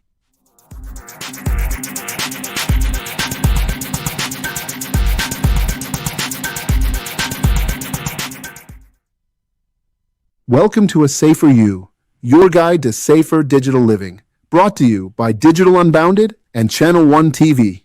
Today we're going to be talking about something we all love, shopping and banking online. It's fast, it's easy, and it saves time. But here's the truth. The same tools that make life easier also make you a target. There are fake websites, scam links, and all kinds of traps waiting for people who click without checking. One wrong move, and your money could disappear before you even notice. When shopping online, watch for these red flags. No HTTPS or padlock in the website address. Prices that look too good to be true. Spelling mistakes or poor grammar in product descriptions. Missing contact details or return policies. Check for poor spelling, missing contact details, or prices that just don't make sense. If you see any of those red flags, stop right there and don't buy. But here's the thing. Scammers don't just stop at fake shops. Once they get your trust, they'll try to reach where the real money lives. Your bank accounts. That's why you have to stay sharp, because most of these scams start small and end big. Those messages that sound urgent, your account's frozen, or verify your details now, they're designed to make you react, not think. Don't fall for it. Always log in using your bank's official app or website, not through a link someone sends you by text or email. Here's your action plan. Check the website before you buy. Make sure it's safe. Look for HTTPS and the lock icon. Use strong passwords. Turn on two-step verification for your banking app. Never share your PIN or OTP. Not with friends, not with family, not even someone claiming to be from the bank. Keep an eye on your account. Check in often and report anything suspicious immediately. Online shopping and banking can be safe, but only if you stay alert. Spot the red flags, trust only the official channels, and keep watch over your accounts. Protect your money. Protect your future. Stay smart. Stay safe. Stay secure. A Safer You is brought to you by Digital Unbounded in partnership with Channel One TV. What if your devices aren't secure and a hacker could sneak into your home without you knowing?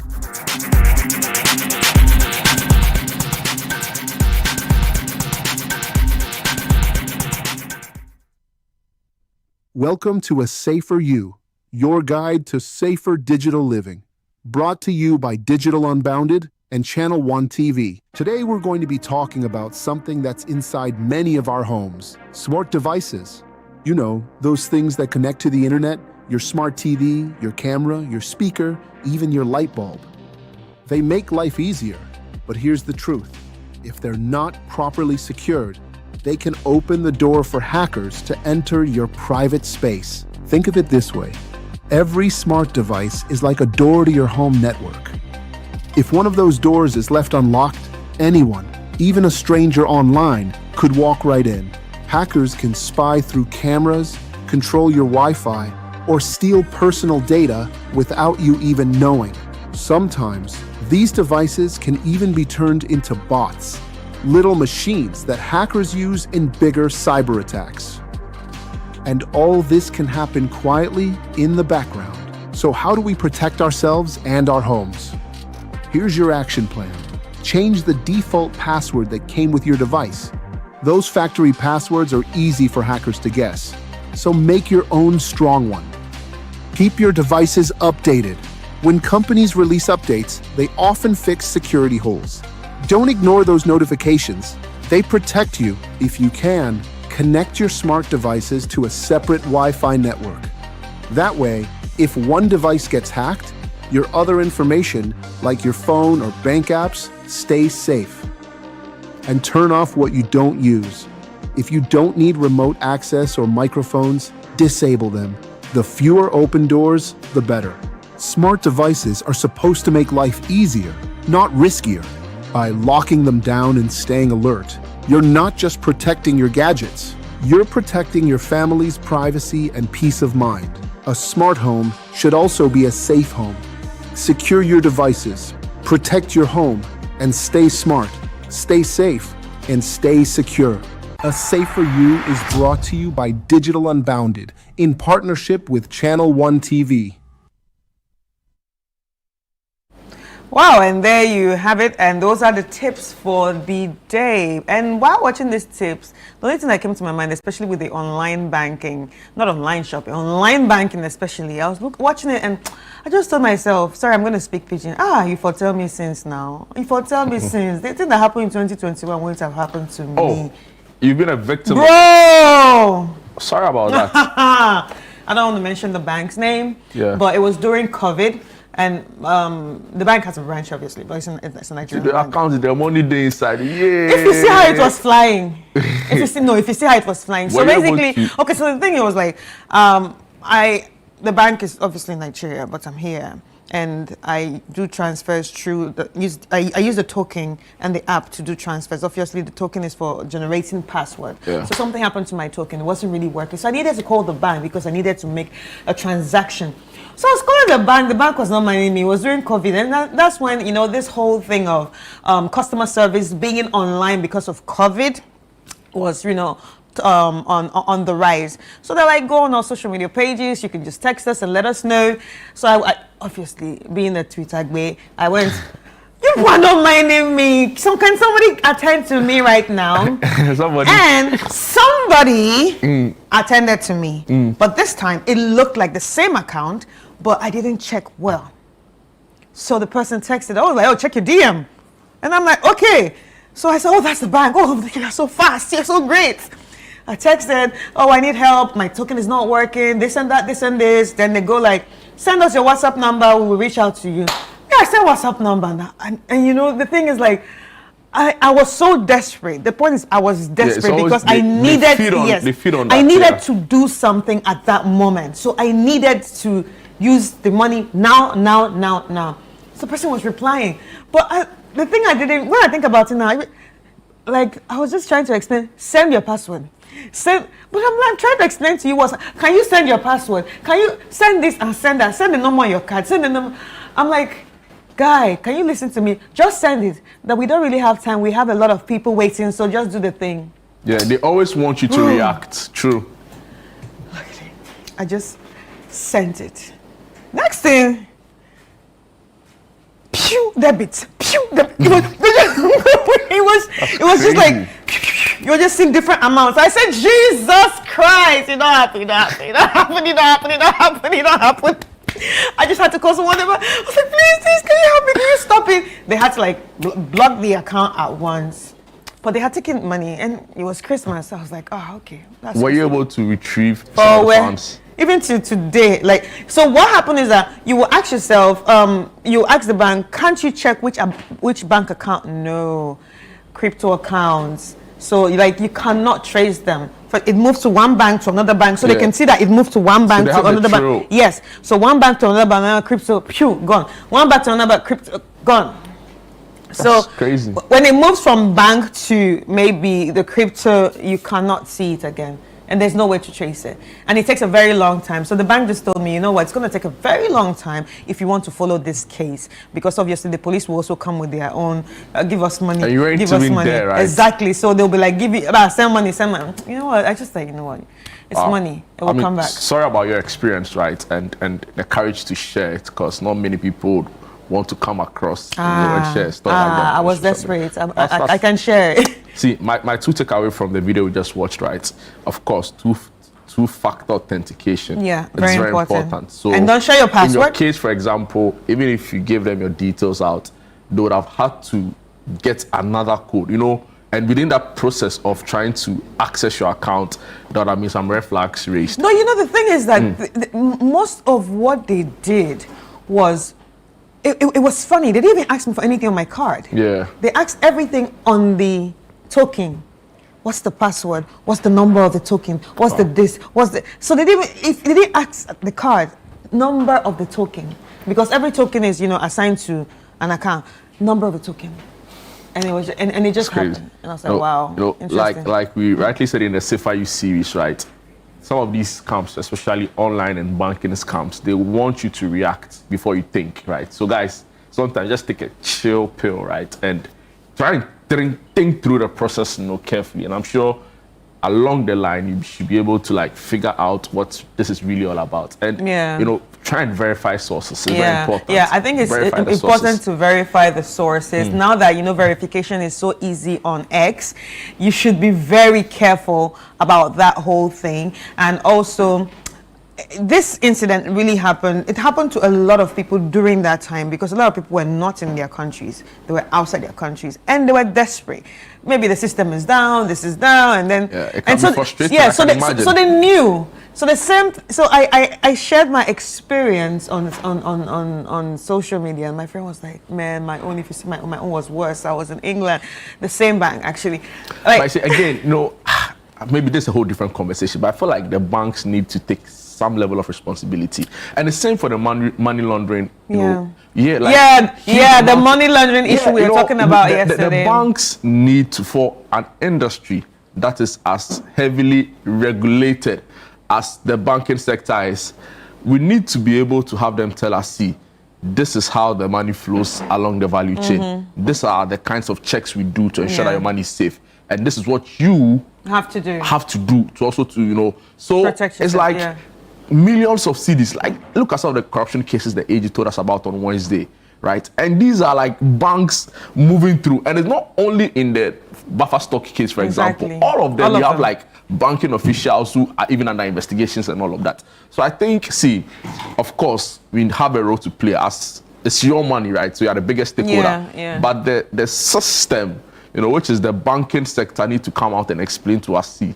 this is what we are putting in place to ensure that you are safe, your money is safe, and your personal data info and everything is safe. Because I don't think that we are doing a lot right in this country. I mean, yours was a Nigeria case, but like there's similar even instances. Them, exactly. You know, so they don't. The bank doesn't really come out and tell you, okay, look at the name on the account on social media. Maybe like there's an X missing. Anyway, maybe there's a point missing. Maybe they are doing it, they are not seeing.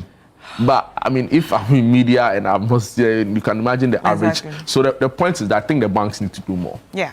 Anyway, so that's our tip for today, and I hope you are all taking precaution. I've shared my story, and there are a lot of people there too that have gone through the same experience. But we have more conversations, so we're going to be moving over to Nanatufo Boateng, who is going to be having a very... you know L2. L2. Oh, Charlie, too much. 924. Too much sauce. 924. Oh, Charlie. Oh, MC. The coolest. Okay. The rave master. Oh, Charlie. Now over to you, Nana. Enjoy. You see, when someone owes you and they don't want to pay, this is how they behave. You understand? When someone owes you and they don't want to pay, this is how they behave. I don't mind the two of them. Whether they like it or not, they will pay. Today I'll collect the lunch. You understand? But my people, guess what? Tonight, Accra is going to be hot. And it has nothing to do with climate change. I just need you to know that it has nothing to do with climate change. Accra is going to be on fire tonight. Somebody put the fire service on standby because the roof is going to be on fire and we won't need no water to quench that fire. It's going to be burning hot. Pretty shortly, I'll tell you by how many degrees. All right? But trust me, it's going to be fireworks tonight because there's a wave of laughter, music, excitement, and pure vibes that is happening tonight at one particular spot. And we need the rest of Ghana to join us there. All right? You see the flyer on the screens. You just look at the faces on there. Who is your favorite MC? Who is your favorite hype man? Who is your best DJ? Charlie, they are all on there. And it promises to be amazing. Nothing short of exhilarating, nothing short of exciting. Pure vibes, good vibes, and that's all we're about. Good energy and good energy only. We're going to have a conversation about this amazing event that's about to hit the capital tonight. It's going down at the National Theatre. We're going to go into the details in a few seconds, but I need you to brace yourselves because if you haven't experienced heat before, this is your opportunity. When you go out there, you hear Kase heat. This is what they are referring to. All right, we're bringing the heat to the party tonight, and it's happening right here in Accra. And guess who's going to be talking to me about it? The amazing Dave Lamptey is in the building. Bossman, Charlie, what's up, man? Good to be here. Good to be here. Good to see you. Good to see you, Charlie. When we see you, we're looking at you on IG and what have you. I mean, short videos, so we don't really. But Charlie, the people who experience you at the events, no, when you hear them, the testimonies. You said it yourself. Can say heat. Dave, it's good to see you. It's good to have you. Be here. It's good to be here. Thank you. But you guys know you want to burn Accra or what? You know, that's why you said, Nana, you're a very wise man. You said the fire service should be on standby. They should be on standby. They should be on standby. Bro. Oh, yes. Tonight is going to be heated. 100 degrees X. 100 degrees X. 100 degrees X. Oh, yes. This is hotter than hellfire.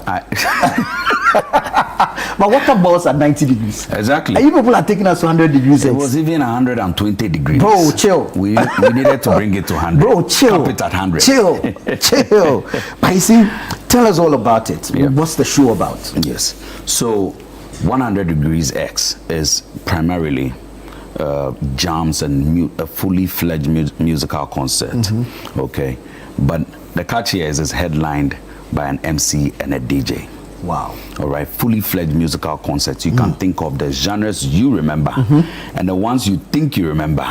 The moment they hit you, like, this one was there. You know, so it's a fully You know the song I want to come and jump to? Which one? Oh, pop it up, pop it up. Pop it. You just name it. I mean, you already showed the flyer. Yeah. You can see the list of DJs on there. No, we'll get into this. We'll get but the name sounds fiery. Oh yeah. How do you come by this name? What does it represent? You know, so for the experience we're talking about, you see, we're talking about heat. Yeah. Okay. The kind of heat that is comfortable only when you get up. You cannot sit down. Yeah. You cannot sit down. Never a dull moment. No. And you see, the headline acts of this particular show. You're talking Kabute, my MC. You know the man. The boss man. You know the man. The boss man. We call him the grandpapa of MCs. You know, you have DJ Wushman. These two coming together. The name Kabute alone is heated. Yeah. Wushman coming heated, and the two together. And these are grandpapas in the business. Are you guys sure that, you know, have you spoken to the geography people so that we know that we are seismic and everything, we are safe? We'll be safe. Because that explosion between Kabute and Wushman. No jokes. I kid you not, my brother. I kid you not. And so, I mean, when these two came together with all the ideas that they put together, I know you have some exciting things to ask me. With all the ideas they put together. Now, the moment they spoke to me, that's me. I was like, yo, this is heated. You know, you couldn't find any other name. For such a heat, 100 degrees. 100 degrees. 100 degrees. Yes, and the X there is the experience. Experience. Feel the heat. Yeah. The heat that comes with excitement. Yeah. And you took my word.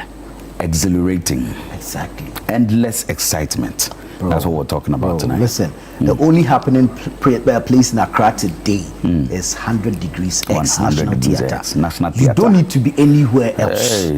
Hey, where are you going? Tally. Where are you going? Where you they go? On a Friday night. But what makes it different from any other event that's happening in Accra tonight? So, number one, right, you take the partnership between an MC and a DJ headlining this one, all right? And it's a Friday.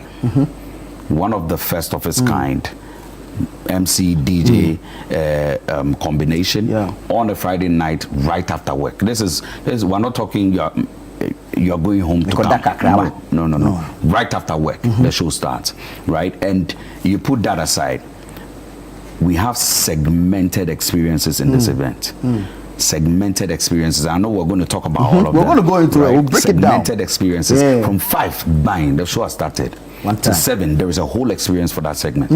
A whole experience for that segment. Okay. We call that happy hour. I know you're going to ask me about No, that. let's go into it. What is making the hour happy? You see, I mean, on a Friday like this, while you're at work, mentally, you switch off around 2, 3, right? Are you the psychologist too? Oh, yeah, I've done a bit of psychology.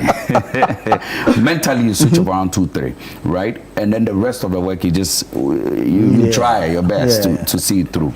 Now, everybody looks forward to happy hour. What makes happy hour special for 100 Degrees X is that we have amazing partners on there. Now the headline acts for the happy hour, we have the, if you know the name, DJ Adom. He's there. DJ Adom is there. We're giving you pure jams for the happy hour. That is a special jam on its own, right? And then Dave Lamte is there too. Myself, and I. Super. I'm there too. So myself and my brother DJ Adom taking on the happy hour. So you guys take care of the happy hour? Yes. The happy hour is your baby? Oh, yes. So you start up? Oh, yes. Straight 2 hours, you see, 5 to 7. 4 by 100, the one who starts, if it's not good, you lose. You understand? That's why they put you and Adom there. I kid Charlie, you not. No, I kid you that's not. crazy. So the moment you enter, the first heat wave hits you. DJ Adom, Dave Lamte, right? And what makes it even extra exciting for the happy hour is you're having Coca-Cola sponsoring with some free drinks. Emphasis on free. We have Guinness Ghana over there. We have Men's Cook serving us, some small chops with some, interesting meals. We're going to be whipping out some canopies and all. Free.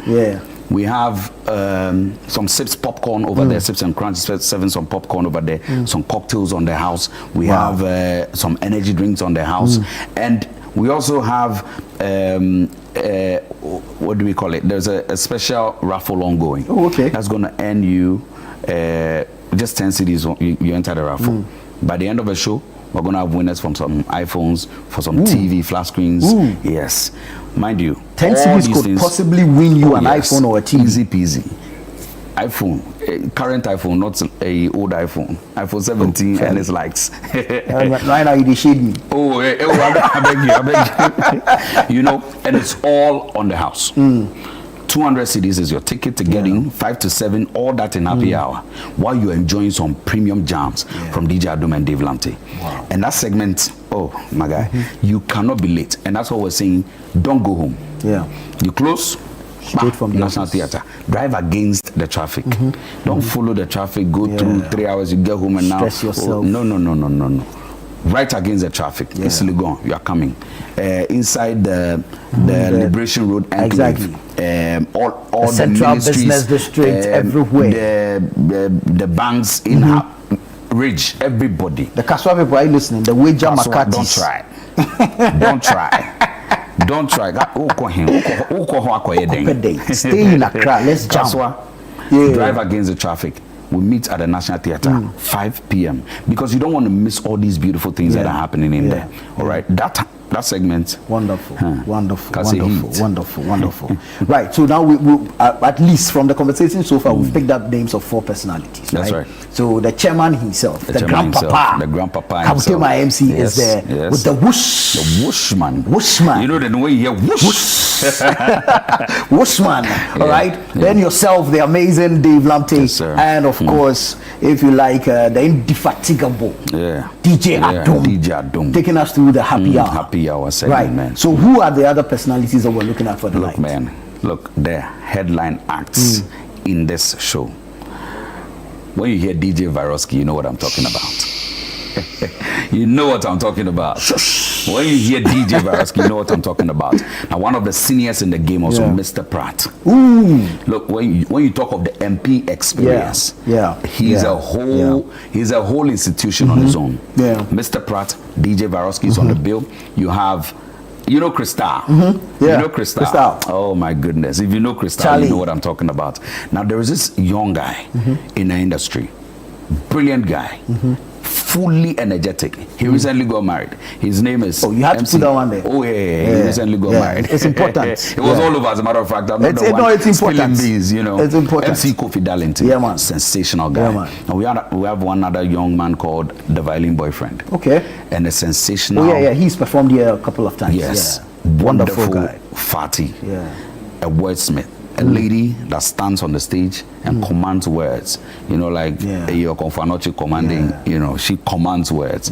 You know, we have Fatty on there. Look, you cannot miss the show.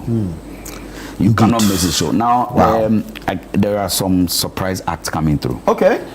Yes, surprise act that we want to hold on to a little bit. Some surprise element for the show. Charlie, this is more than a party. I kid you not, bro. This is more than a party. Look at the lineup already. You know what this I mean? is more than a party. Look at the lineup already. What? Man. But how does this feed into Ghana's creative identity? So you see, most of when you look into the western part of the world, most of the major shows that you have are headlined by MCs or DJs. Right now, we want to give Ghana the first of its kind. Now, when you take us, when you experience us at events, it's one thing on its own. But you realize that sometimes it feels like it's not enough. You can only do some genres, whether you're speaking or you're doing music. You can only do some tailored genres. But we are giving Ghana a full-fledged experience. Of kring to krang. Thank you. You know? I like that. Yes, headlined by MCs and DJs, right? And it's the first of its kind. It's never happened in Ghana, all right? And so this entering the entertainment industry was setting up a whole new genre of events, a whole new genre of a jam-packed musical concert. And that's how it influences our industry. Wow. Yep. Wow. Charlie, I mean, I don't know. Right now, the expectations, my imaginations, they run wild. If I run wild, it's on heat. I'm feeling the heat already. I understand. Yes, man. But so we've gone through the personalities. I mean, the conceptualization of this amazing event. For me, I think it's more than a party, and everyone should be there. Listen, if you're looking for an experience that sticks with you, you understand.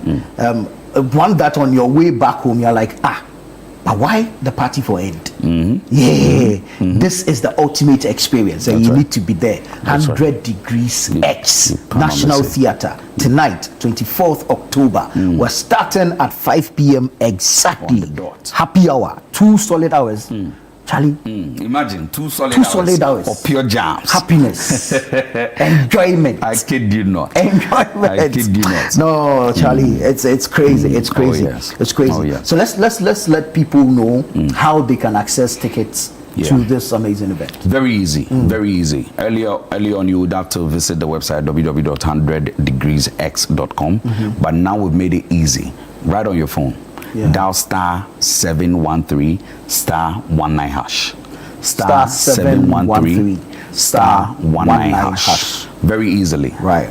*713 *19 hash. And then you can buy as many tickets. Look, this is not for you alone. Call your squad. Call your squad.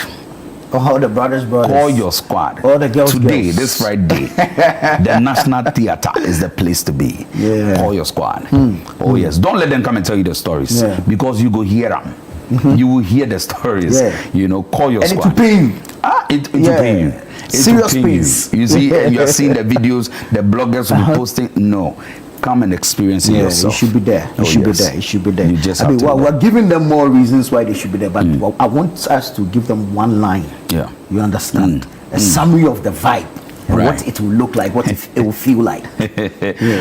So I can give you the lines in English, and I can give you the lines in Ga and Twi. Let's go. So you see, let's go, bro. Like I said earlier on, Nana, you stole my word, right?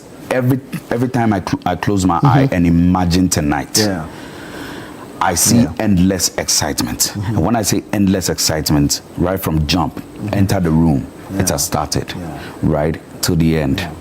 And so putting those two words together, the heavy word is exhilarating. Beautiful. Exhilarating. Now when I bring it into Twi and Ga, they can go hand in hand. It's called butu butu butu butu butu butu. You see why I said the fire service should be on standby? Butu butu butu butu butu butu. The fire service should be on standby. Let's run them through the short code one more time. The USSD. Yes. So star 713 star 19 hash. Star 713 star 19 hash across all the networks. Yes. You know the unique thing I'm picturing tonight. You see the wide or the large client base Kabute has. See the clientele of Mr. Pratt. Your own clientele. My brother. You understand? I can only imagine. And if all of them decide that we're patronizing this event, all the couples whose weddings you've emceed. Can you imagine? Let's not go back. Let's not go back. We're in the 10th month of this year. So in 10 months, all the weddings you've done. Just in this year. This year, all the parties you've had. Oh, yeah. Are you sure National Theatre will be big enough? Charlie, it's one of the prayers we have been praying. You know, if you look at the ticket sales, I'm just casting back 2 weeks before this week. Oh my goodness. My goodness. Sorry. I'm like, hey. I think you guys need to have a cutoff. That is what we intended to do. I know you want to serve everyone the experience, but at a point you need to cut it off. And so truly, the team decided that once it's 7, we're trying to close the gate. You should. We're trying to close the gate. You should. Right. Thankfully, those who have tickets, you can still come in, right? But once it's 7, if you're coming to buy there, maybe you have to call ahead to see if we can manage. No, the important thing is that you use the short code and get your tickets now. Get it now. Get it now. So that Charlie, you don't go and when we're kids and we go and stand behind the fence of the rich man in the area when he's throwing a party for his kids and we are like this. The truth to be said, we can dance better than his kids. You understand? You understand? We self get the moves. So get your tickets now, so you don't go and be stretching your neck, or you don't go and sit at home cry and watch social media for the videos. You understand? So get your tickets now. It's important. We're serving you an ultimate experience, one you've never seen or felt before. We're bringing you a heat that is comfortable when you're on your feet. All right, because definitely you're going to hear the beats. Oh yeah. You understand? Bars for days. Oh yeah, we got it. We got it. Just here. Oh we know where we before. We be Sakura man. Oh. Yeah, but we still enter the bar. Oh yes. You understand? You understand? Charlie, Dave Lamptey is an absolutely fantastic event MC, and he will be there ushering you into the experience of a lifetime at the 100 Degrees X happening at the National Theatre today, 5 p.m. And we are starting. 5 p.m. is not when you are closing your last file or you are looking for a black pen to sign off or you are clocking out. 5 p.m. is where you show up at the National Theatre. So we'll begin the happy hour and set you up for a wonderful groove tonight at the National Theatre. It's 100 Degrees X. Not the politicians finding X, not the mathematicians looking for X. That's right. Come and have a wonderful experience tonight at the National Theatre. The grandpapa, Kabute, my MC, will be there. Whoosh! Will be there. DJ Viroski, DJ Adam, and all the wonderful new guys on the block will be there. And mind you, there's a surprise for you. All right? So show up and let's turn up. This is Breakfast Daily. We'll be right back.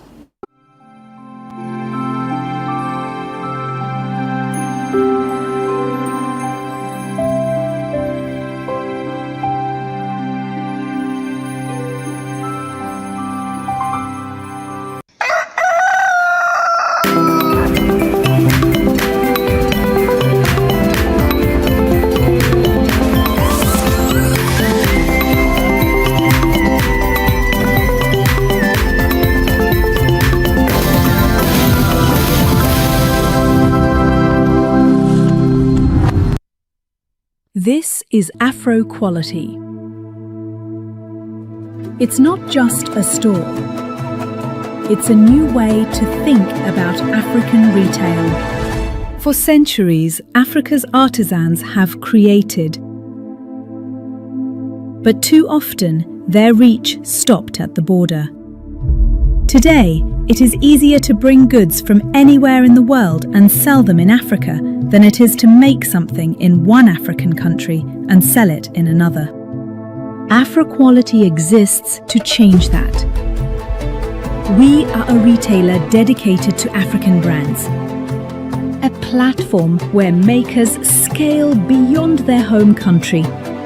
A bridge connecting cultures, markets, and communities across Africa. And behind it all, technology. Efficient, modern, seamless. Afroquality is built to carry African creativity further with the speed and clarity of today's digital world. Africa is the youngest continent in the world, but youth is not an advantage without jobs. Jobs come when makers can sell, when industries can scale, when creativity is turned into commerce. Afroquality is how we create those jobs, with a network of retail stores in different countries for African brands, making it easier for customers to buy African, and turning every purchase into an act of progress. This is not just retail, it is system change. It is possibility turned into reality. This is Afroquality.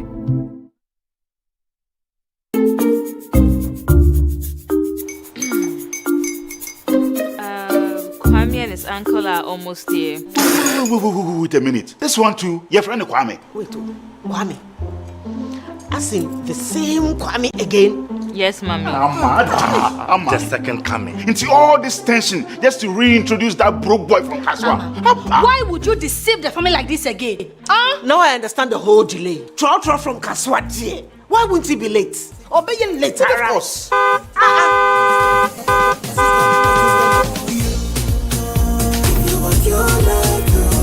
Star 712 hash, star 712 hash.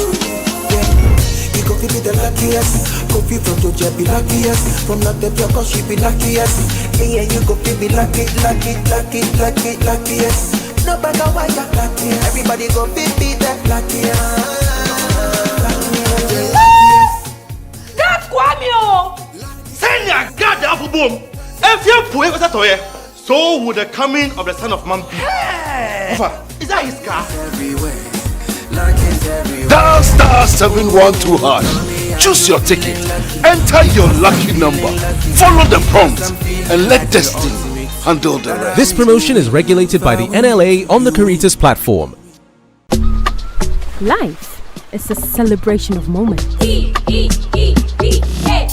and small. The sun is scorching, I'm feeling the heat. With Piva Drink, every moment becomes a refreshing celebration. From the beach to your home, in every corner of your world, Piva Drink adds a burst of refreshment. Orange, give me Piva cocktail and tangerine.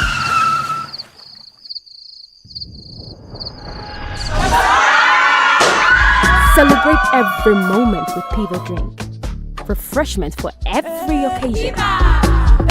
Piva Drink, a taste you will love. P for Piva. This advert is FDA approved.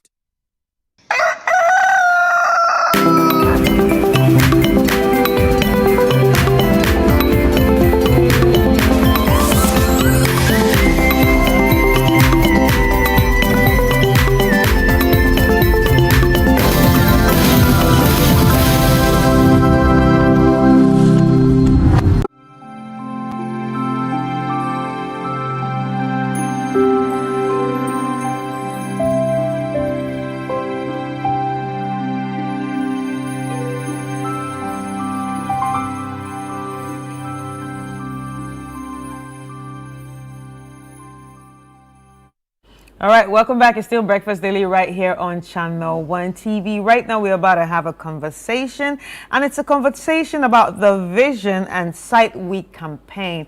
What is this all about? Well, this is organized by the Lions Club International District 418 here in Ghana in collaboration with the National Road Safety Authority, Ghana Health Services, and Voltic. So in studio with me, we have Eileen Buxton, who is an ophthalmic nurse specialist, and Felix Owusu, who's the planning manager of the National Road Safety Authority here in Accra, and Lion Nene Abayate, who's a member of the Lions Club International District 418 here in Ghana. You are welcome. Thank you. How's everything? Fine. All right, so let's get straight into the conversation. Since this is organized by the Lions Club and collaborating with the rest of the people that I mentioned, let's just start with you. Why is the Vision and Sight Week campaign an international campaign that we should be looking at, and what is it all about, and how did it come up? Okay, first of all, the Lions Club is an international organization, the largest in the world, service club in the world. And previously, our main focus was on vision, which happens to be the window or the, how do you call it? Anybody without a sight, I mean, is blind. You can't do anything without, your sight. Now we focus that on the road safety. Our drivers, they need their eye, which is very important. If you don't have an eye, you cannot drive. So we found out that it's very much okay for us to actually look at the vision of these eyes, which is another way of curbing the accidents that's on the road. So that's the more reason why we are having this Eye Week. This campaign. Yes. And it's going to run from when to when? It's running from now to the end of the month. We already started with the webinar. That's on Tuesday. Today we are at Tema Station, going to have free eye care for the drivers there. They will be giving lenses those who need it. They'll begin tomorrow. We are having another free eye screening at the 37 Lorry Park as well. Right. So Felix, how important is this campaign to you as the National Road Safety Authority? All right, so first of all, let me say good morning to you and my colleagues in the studio. Of course, also my Director General, Mr. Abraham Amaleba Esquire. So as you said, now vision or eyesight is very important when it comes to road safety, in the sense that research has shown that about close to 90% of all the information we need to drive, depends on how well you're able to see. Okay, so if it's about seeing the road sign and being able to interpret it well, it has to do with your eyesight. If you have to identify hazards on the road, it's still the same eyesight. So it's a critical area when it comes to road safety. That is why we at the National Road Safety Authority agreed to partner. In fact, this is not the first time we are doing this, but once we believe it's a worthy cause that would also help to improve safety on our roads. Then we at all times are willing to join the Lions to embark on this worthy. Right. So Eileen, how important is a regular checkup for a driver? Okay, so the eye is the most important tool when it comes to driving. And usually in Ghana, I know you're eligible to drive above 18 years. And definitely you need to check your eye, go through some regular eye screening exercises before you get your license. But as you get older, usually most of these eye conditions are a bit chronic. They are age-related, and they are not easily detectable. When someone is moving around and the eye is red, or there is a trauma or an injury in the eye, the person is able to visit the eye center. But other conditions like cataracts, which is clouding of the lens, yes, and we have glaucoma, which is losing the peripheral aspects of your sight. All those ones, most of them are age-related. And as you grow older, the need to check the eye becomes paramount. So usually we advise that from up to 40 years, you can check your eyes every 2 years. And then after 40 years, we advise that you check your eye yearly and take advantage of screening exercises that goes around. So what are some of the common hazards and challenges that drivers actually face on the road? Yes, so some of the hazards drivers commonly face on the roads. First of all, I mean, one of them can be the poor nature of our roads. Being, in fact, most of our roads are very dark at night. I mean, the lighting systems are not good, and you also have a lot of other obstacles like potholes and other things. And even, we also have even some of the road users. I mean, if you're talking about roads, it's not only about the drivers. There are some road users like the pedestrians who even cross the roads at unauthorized places, and some of them, especially even at night, also wear some colored clothes. Yes, I don't think a lot of people know that. Yes, I remember one time. Especially the runners. Yeah, one time I was doing education, I was telling them, especially when you are walking around or in the night when you are using the road, walking by the road, so you have to wear brightly colored clothes. Possibly you can even wear. And the person was telling me, once you wear a reflector, you become visible to thieves. And so look at the kind of mentality some people have. But it is always good to wear brightly colored clothes so that at least once our streets are dark at night, drivers, and like we are saying, most of our drivers, after acquiring your license, we are also supposed to be doing regular or periodic renewal of our license, and that gives us the opportunity to do these eye tests. But we know we are in Ghana. Most people, even when this opportunity has been given to us, some people still cut corners and by way of not even doing the eye check, but still go through and they are giving their renewal. So these are some of the hazards that we are likely to face on our roads. And then also even the license system of some of the vehicles. Some vehicles use unprescribed lamps, and that also even blind. Which are the unprescribed lamps? Let's talk about it. Yeah, so in fact, when you read the... Is it the LED one? Yeah, so when you read the regulation, that's 65 of the LI 2180, it talks about lights that are prescribed by the licensing authority. Sometimes it can be even the intensity. For that one, I do not have the expertise to check which one is good so or not. DVLA has all the... But then the other conditions or other... yes, so it talks about the color of the lights. That your headlight should be either white or yellow. Right. So apart from white or yellow, you're not supposed to use any other color as your headlight. And also the number of lights should not exceed 4. Some people like disco lights. But sometimes you see some vehicles that about 8, more than 8 or 10 they lights. Like disco lights. And then even the regulation goes on to say that we are not supposed to fit any light or lamp which projects above the bottom of your windscreen. Okay, so sometimes you are driving and you see some vehicles and they put some lamps even on the roof. All those ones are unlawful and not supposed. So the National Road Safety Authority and then our stakeholder DVLA and MTTD, we started doing some coordinated enforcement where we're removing some of these lights. And so I believe in the coming days we are going to enhance that enforcement so that our roads are safer. Right. So Nene, what's actually made you people to think about this campaign?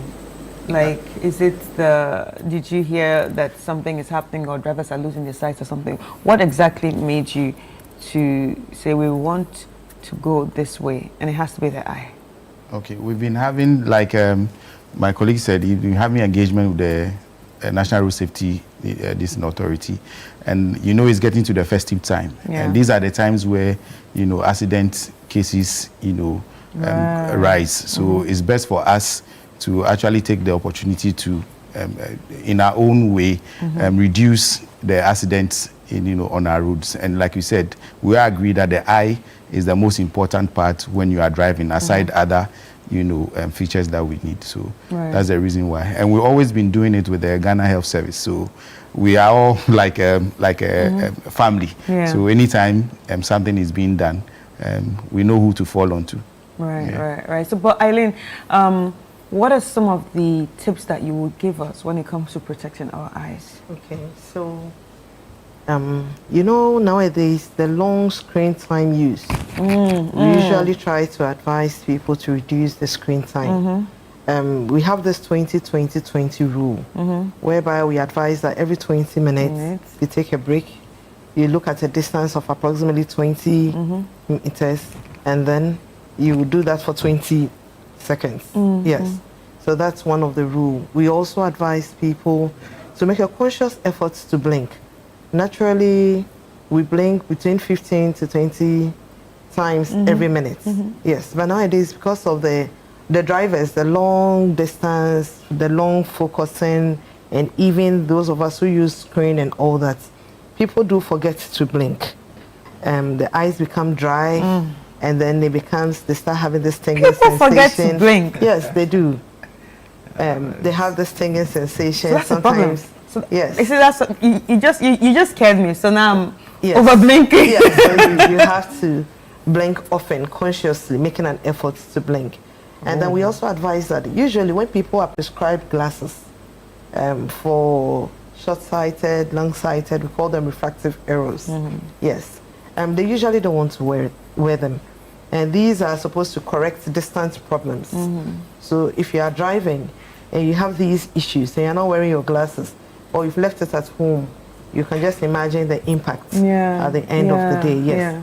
And then we also do encourage good food, less fatty foods, more vitamins, food rich in vitamin A, C, and all. They're so also all very this good. enhances your sight? Yes, they do. Staying well hydrated also does that. It slows the progression of certain conditions as well, which you are likely to get whilst growing old. Yes. And then we also advocate for regular eye screening, regular eye checkup. You know, we are usually not the people who get up and go to the hospital. Yeah, except something's happening. Exactly. So, and that's when it comes to eye conditions, like I said, it's usually gradual, something you don't easily never notice know until something big happens. So that's one of the reasons for this regular health screening all around here and there, in churches and lorry stations and all that. So we encourage people, anytime you see such things, you should just take advantage, yes, and get your eyes screened, or any other health. Yes, you get it screened. And then people who have conditions like systemic conditions like diabetes, hypertension, you know, people come to the eye clinic and we detect that they have these conditions just by examining their eyes. Yes. So those who already do have it as well, we also encourage them to control it, because when you have issues with your eyes, some of them are irreversible. Yes, and it becomes a big problem for the drivers and every other person on the street. Right, right. But in all your time in service, or in all your time doing this job, what's the most, how will I even couch it? What problem have you seen that has come up so many times? Or what problem has the highest number when it comes to our eyes in Ghana here? Okay, so we do have, for the kids, we do have conditions like allergies. And then we do have refractive errors, like I said. For the glasses. For the glasses as well, for both kids and adults. Because as you are aging, you know, there is this perception that as you are growing old, you become blind. Yes, it's usually due to a lot of changes that do occur in the eye. And then we have cataracts, which is also blurring of vision. It comes with a whole lot of symptoms. The patient come and tell you that, okay, now if she realizes that the place is a bit foggy, colors look a bit faded, or she sometimes sees rainbow colors, which we call halos, around lights. Oh wow. Yes, sometimes even when you are driving, you realize that the light is scattered. It's not in straight lines anymore. At night, you realize at night it becomes very difficult to see and all that. Yes, those are some of the signs and symptoms that will come with. So they are very common. And cataract is an aging, it's a senile condition. As you age, you get it. Everybody's tenure is different. So it's one of the very common conditions we get. The good thing about it is the early stages, we have glasses that do correct. The vision. The late stages, we have very good surgeons who do perfect cataract surgeries, and then they can restore your sight. And then we do have the irreversible conditions like the glaucoma, of which you lose your peripheral vision. Just as you're looking at me right now, when there is anything going on your side, without turning your head, you should be able to tell. Yes, to a certain degree. But when you have glaucoma, You don't notice it. So it becomes dark? It becomes dark. With time, you realize that we have something we call pinhole vision. You only see ahead of you. You don't see anything. And we have a lot of drivers on the streets who come with this condition. So when they are driving, when people are crossing, they don't see it until the person is in front of them. And that's too late. And Ghana is actually one of the countries with the highest number of issue of glaucoma. Yes, glaucoma. So people don't notice. You know, when you lose your vision centrally, you rush to the clinic. Yes. And cataract and you can feel it. You realize it. But with glaucoma, you can't even tell. Yes, so you normally term it the silent thief of sight. So people walk and bump into things on the side, and they don't even notice until someone draws their attention anytime, because it has no signs and symptoms. So this is one of actually the main reason why a lot of screening goes on. Yes, so early detection goes with early management, and then you preserve your sight for the rest of your life. Once you do what you are supposed to do. Yes. Yeah. So we have a lot of drivers. So it's actually one of the conditions we see a lot, and unfortunately, most of them come in late. Yes. Yeah. At a point, nothing can really be done. At a point, most of the time, nothing can be done. Yeah. We just put you on the maintenance management with just medications or something. Yeah. I'm really glad we had this conversation. But then, any final words from you? Like, tell people where it's going to happen and all the things that we need to know. Okay, so today's one is happening at the Tema station. Right. We are right in front of the GPRTU, office. And like we all, said, the drivers feel like they don't have the time to go for checkup. Some even feel that going for checkup is expensive. Today we are with them. We are doing it for them for free. Those who need eyeglasses, we'll give it to them. Those who need, further checks, they will be referred to, where they are supposed to get their further checks. Tomorrow we'll be at the 37 Lorry Park to do the same thing for the drivers as well. Right. And Felix, any final words? Yeah, so even before I come to my final words, when Madam Eileen was talking, something crossed my mind. In driving, we always say that the more you speed, it reduces your peripheral views. Okay, so then it's like the more you speed, you are not able to see and process whatever. Yeah. So so you can link the condition of the eye to that same. When you are speeding, the more you speed, and so yes, would encourage all the drivers. As he said, most drivers, anytime you even go to them, we will tell they don't have time to do the A, B, C, D, and so this time around, I think. Lions and Madam Eileen's team.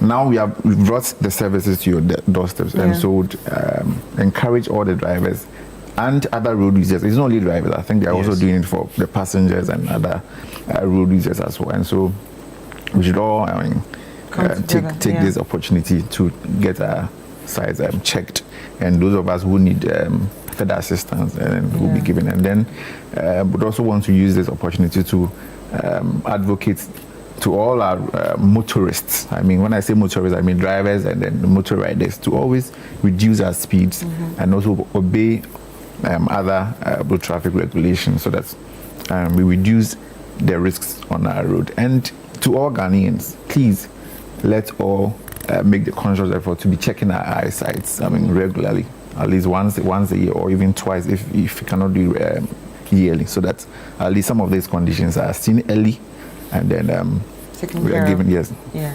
All right. Thank you so much. So, ladies, a big thank you to our partners, the National Road Safety Authority and Ghana Health Service, and also to Voltic for making this happen. All right. Thank you so much.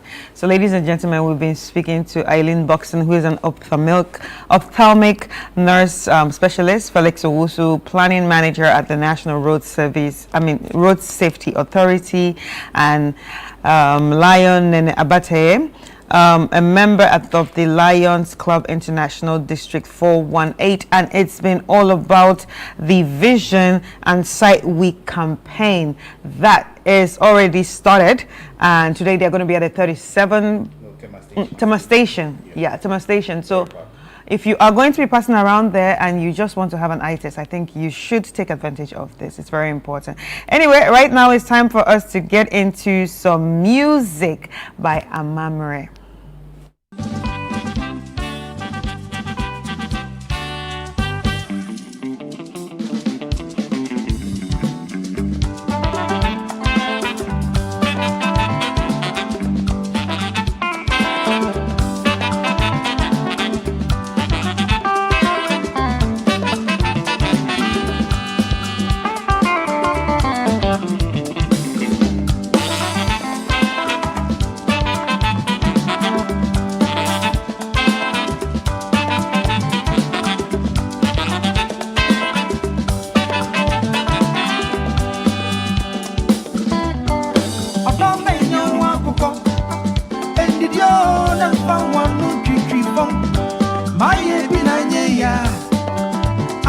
Asentira koko sunanye ya Nefia katio Odome nyo wakoko Enidio Nempa wanu chichifon Maye binanye ya Asentira koko sunanye ya Nefia katio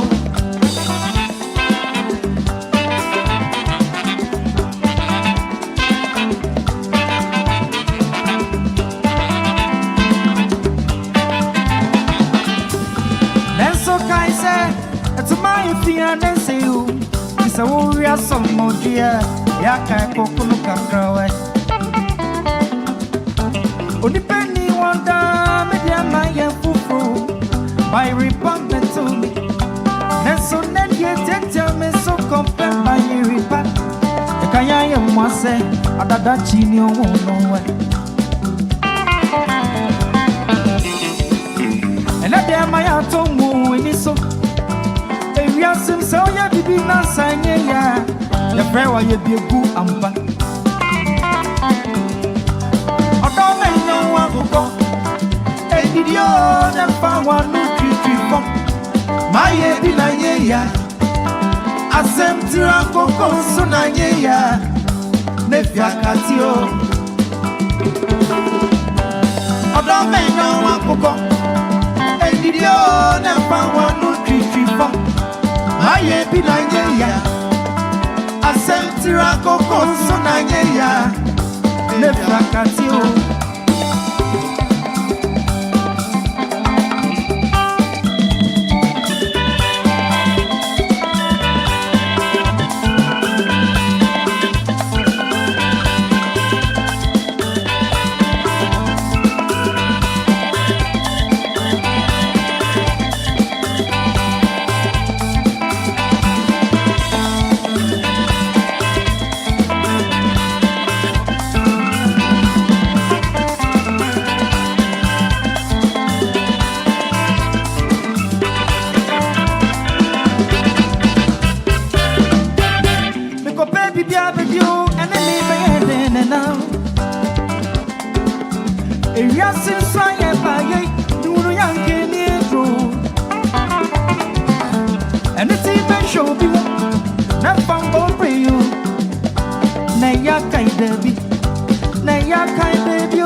is a girl I need, my baby. Christina is a girl I love. Oh, Papa, Christina is a girl I love.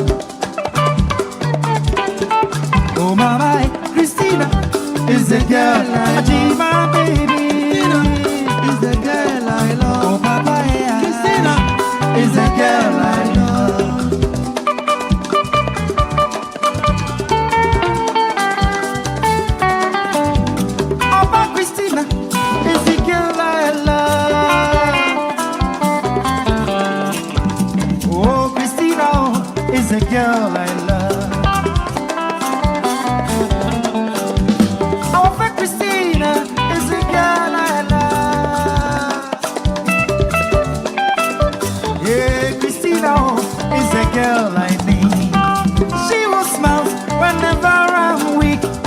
She bumpers me whenever I'm sad. She will smile whenever I'm weak. She bumpers me whenever I'm sad. I don't care whatever people say. She's the only one that my heart beats. Oh, mama, Christina is a girl. My baby is a girl. Oh, papa, yeah, is a girl I love. Oh, mama, Christina is a girl I love. My baby is a girl I love. Oh, papa, yeah, is a girl.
Oh, Christina is a girl I love. She will smile whenever I'm weak. She bumpers me whenever I'm sad. She will smile whenever I'm weak. She bumpers me whenever I'm sad. I don't care whatever people say. She's the only one that my heart knows. Oh, mama, Christina is a girl. My baby is a girl I love. Oh, papa, Christina is a girl I love. Oh, mama, Christina is a girl. My baby is a girl I love. Oh, papa, Christina is a girl I love.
Welcome back from that exciting performance from the band Amamre.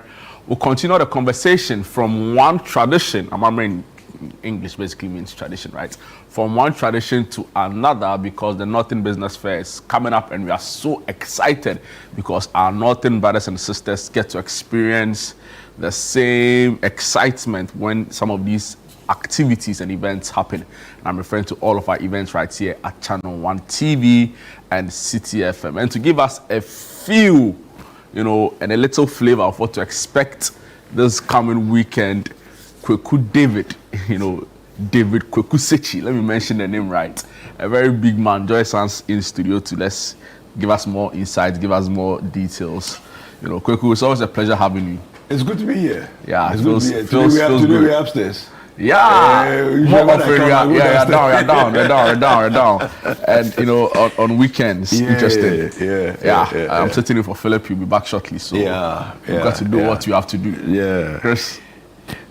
Yeah. So did you have to say that, guys? I think just a quick one. I wanted to find out where were you guys when Mame Dokunu started by the fireside. By the fireside. Of course, when I say Mame Dokunu, I'm saying that in context. Yeah, the 31st. The matriarch who was behind the whole thing and the whole idea, executive producer, is the one who's just passed. Absolutely. I know. I thought about picking your thoughts around her passing. You know, I was in Togo. You were in Togo at the time. Okay.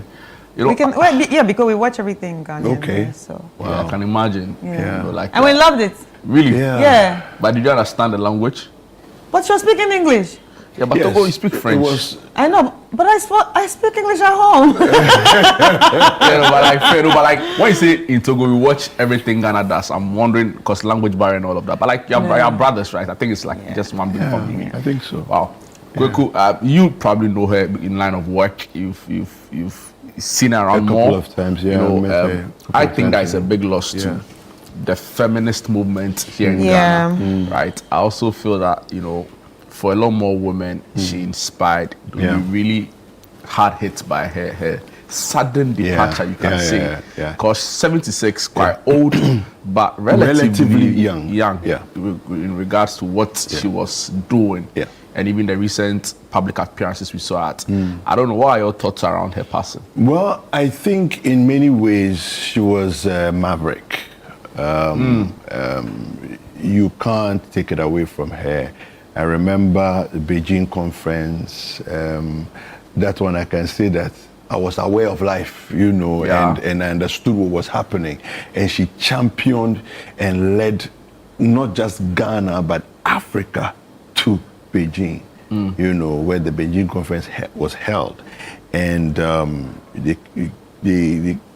she began many years before that, the whole drive with the girl child empowerment and women's empowerment, and being very deliberate, never upstaging her husband though. That's the interesting part for me. She gave space and room. It was like for the husband to do what he was doing. I will chart my path. You know, this is my path.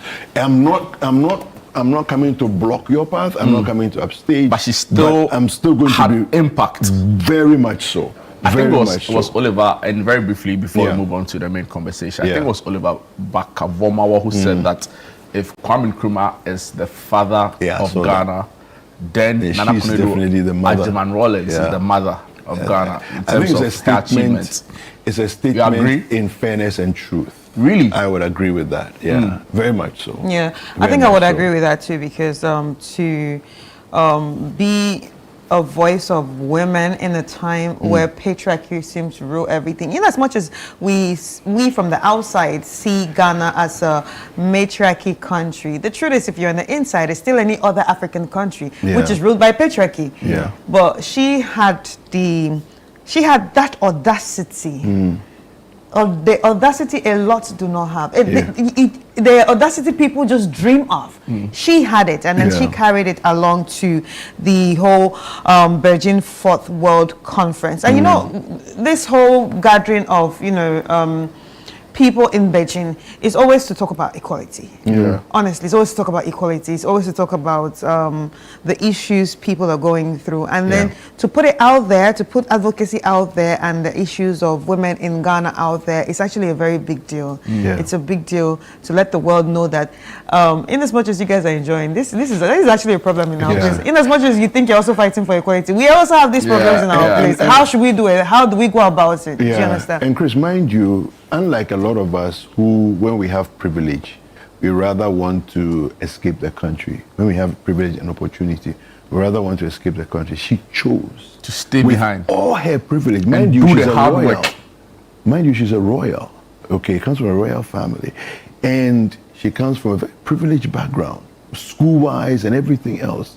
but she chose to stay and do the hard work of building community, mobilizing women, pushing for interests that matter to them. Very impressive. Wow. Yeah. May her soul rest in peace, right? Yeah. And we wish the family the very best, the strength and courage they need, during this really difficult times. And to the whole people of Ghana, really. Kweku. Yes. On the back of celebrating people that built something that helped communities thrive, that pushed for economic empowerment for not only women but communities, right? And a Northern Business Fair is happening. Yeah. And I mean, to a large extent, I can say that a lot of the motive behind this, still fall in line with some of the things you said about the passing of why is it so important for us to say, see, beyond what we do here in southern Ghana, right, or in the south, in Accra, in Kumasi, we need to focus extensively on helping, businesses, SMEs for that matter, in northern Ghana. Yeah. Well, you know how the politicians do it. They say, let me greet the people. So right now, I want to greet the people of Tamale and say, Dasaba. To you this morning. Nice. So not to cut you back, some of the politicians, when they come on, the political shows, like from, in the northern region, they'll greet the paramount chief. Yes, they'll greet everybody. They'll greet everybody to the local assemblyman. I'm telling you. It's cultural, right? It's just politics. It's cultural, but also politics. Yes, and politics has magnified it. It's cultural in our settings, community settings, communal settings to do that. But then we've brought it into the modern space and all that. So I guess it is what it is. Really. I feel you. It's absolutely critical for us to be doing this at this time. I lived in Tamale back in 2007, 2008, 2009. I lived in Tamale. So the various neighborhoods around the center of town. And Tamale is very interesting. Unlike a lot of places, cities, there are many suburbs and neighborhoods around the center of town. Okay, so I lived in a place called Vitin Estates. We also have Jesunaili, Gumani, we have Kalpohene, Sakasaka. There are different places, Dungu, and so on. But Tamale is a very interesting melting pot of many persons that are of northern extraction. Okay. Right? So for us to go there at this time to do a version of This is Ghana, to say the Northern Business Fair is critical for the very reason that we are trying to champion value addition as far as the products that they produce are concerned. Now, if there's little demand for your product, there's little incentive to push the envelope as far as the quality, the finishing, and all that. But what we are trying to do now is to engineer the demand, to the point where now the people are going to say, whoa, I've got to do something about my product, because there will not only be competition, but there will also be higher demand for a good quality product, and that if we do, because mind you, the shea butter that we see in Accra, much of it comes from there. Already, so they're already processing, but up to a stage. So now we're saying that let's put in what they require, for them to be able to now scale up, add value, and to also be able to export directly out of the north, not necessarily having to come through Accra, out of the north to wherever in the world that they need to. So for you, due to the semi-cosmopolitan nature of the area, it makes it very important, in terms of being a catchment area to attract investment. It's an easy catchment area for investment to come into. Wow, and I like that you use your personal experience of the place to give us this overview. So tomorrow is happening. It's happening. at the Tamale Sports Stadium. Have you been there actually before? Yes, I have. I've actually been into the stadium to watch before. a game. I went sightseeing because there wasn't a game happening there at that time. But I have an aversion for crowds, so I won't necessarily go because as a photographer, that's interesting. How do you marry the two? Well, you can still take photographs without being embroiled in the crowds. Yeah. However, there was a political rally of sorts whilst I was living there, and I happened to go, and I didn't get into the space, but I went, close by, and I saw the activities around the stadium. There's a huge space in front of the stadium, and that's where we're setting up and having the event. We'll come to what to expect, right? But just give me a few, like how what's the everyday Tamale person like? Very affable, very friendly. They are straightforward people. They'll tell you as it is. Yeah. Like Harun Idrisu. Just straightforward. No nkwanche. There's no need for the nkwanche. At least that's my recollection. The vice president goes to the education ministry to speak about government plans within the sector. Yeah. And Haruna comes on the stage, and just like that, you'll be the next president of the country. Just like that, So it's interesting you also come here and say to me that they are straightforward people. Straightforward people, And I mean Suhimi, all of those guys, like they just say it as it is. Yeah. So that's typical. But they're very friendly, very nice. Interestingly, instead of learning Dagbani whilst I was there, I was learning Ga whilst I was in Tamale, which was interesting. But yeah, that's what happened. The Tamale is warm. The temperature generally is warm. It's warmer than Accra. Okay. The sun can be quite scorching too sometimes, but not always. So would you compare it to the Sahel countries? It's not up to that level, but hopefully it doesn't get there. Hopefully we can dial it back a bit. Yeah. But yes, it's quite warm. It's quite hot. This season in particular is going to start cooling down. Because you are slowly getting towards the Harmattan. Yeah. So it is going to. We've moved out of the rainy season into the approaching the Harmattan season. Mind you, in the north, the rainy season is a block of 4 months. Oh wow! Right in the middle of the year. So so when we have 2 rainy seasons in the south, they have a single longer rainy season. Big one, yeah. So in my mind, when I first heard this, this is the way I pictured it. So the rain start from the south, go up to the north, go and spend 4 months there, and then they come back to the south and come and complete their mission. In Ghana. That's the way the way I pictured it. Yeah. Interesting. Yeah. So what should patrons expect? A lot of excitement. Now, when we have when we do the heritage caravan, we have an experience we call Bolga Day.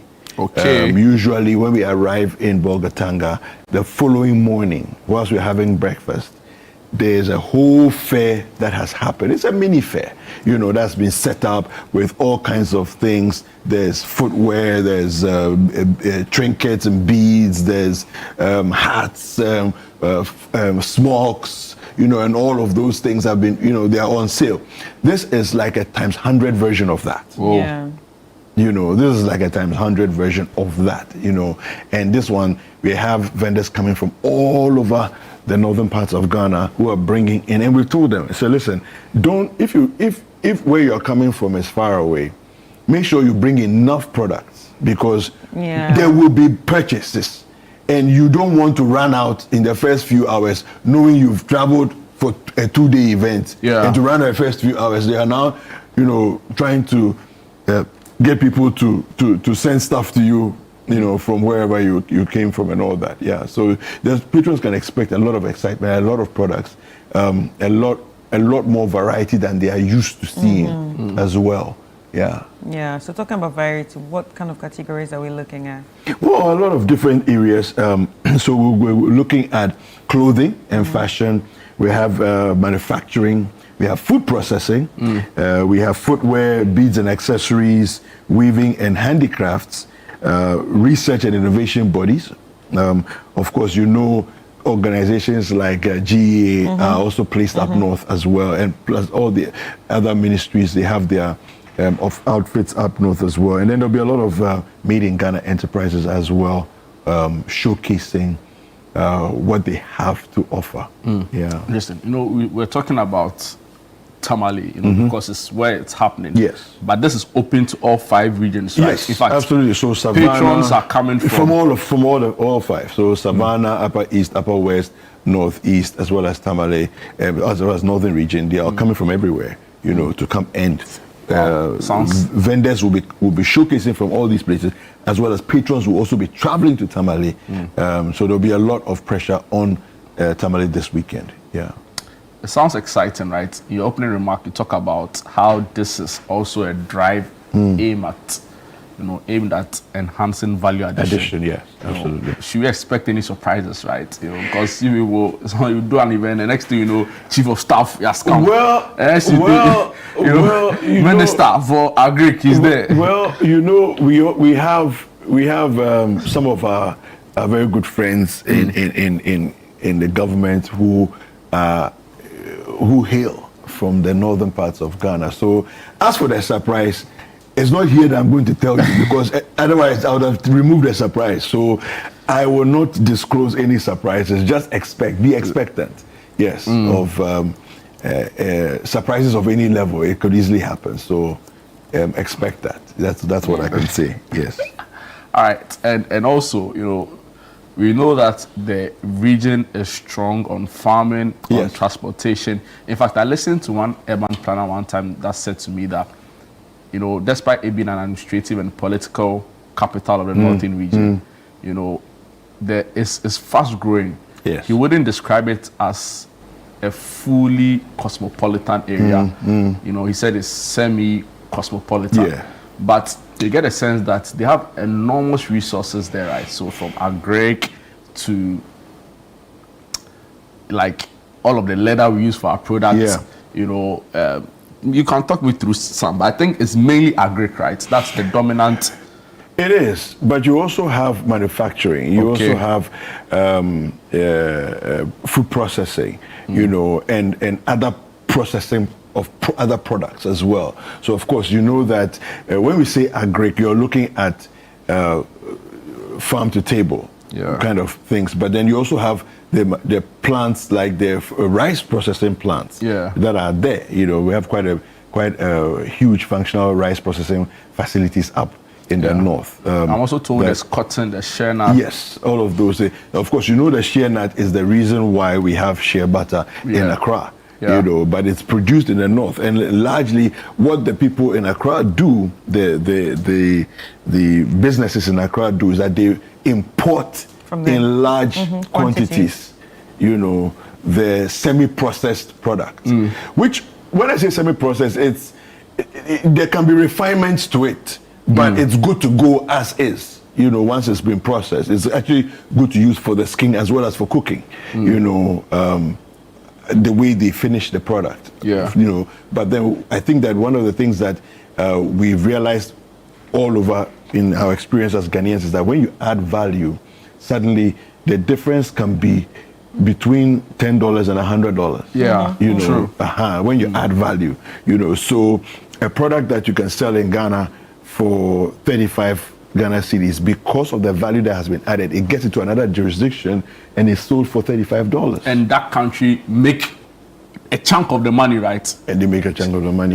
So if you can then do the processing and the value addition here and sell it into that space, now you get that jump from 35 cedis to $35 difference. And it helps your local economy. Interesting. So we also know there's a region that produces the highest number of yams, right? Yes. So I see it's heavy on agric because there's rice, there's sorghum, there's millet. Yes. There's maize, there's yam. Yes, yam. Yeah. So should we expect some food, something on the side? We are selling, we are eating yam, we are selling, we are eating wache. The other thing they do, they have some other food. Tuo,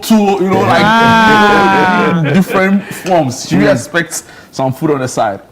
No, I mean, what's a good fair without food on the side? But this is not an agri-fair kind of event. This is Ghana kind of event. So we're adding value to. Yes.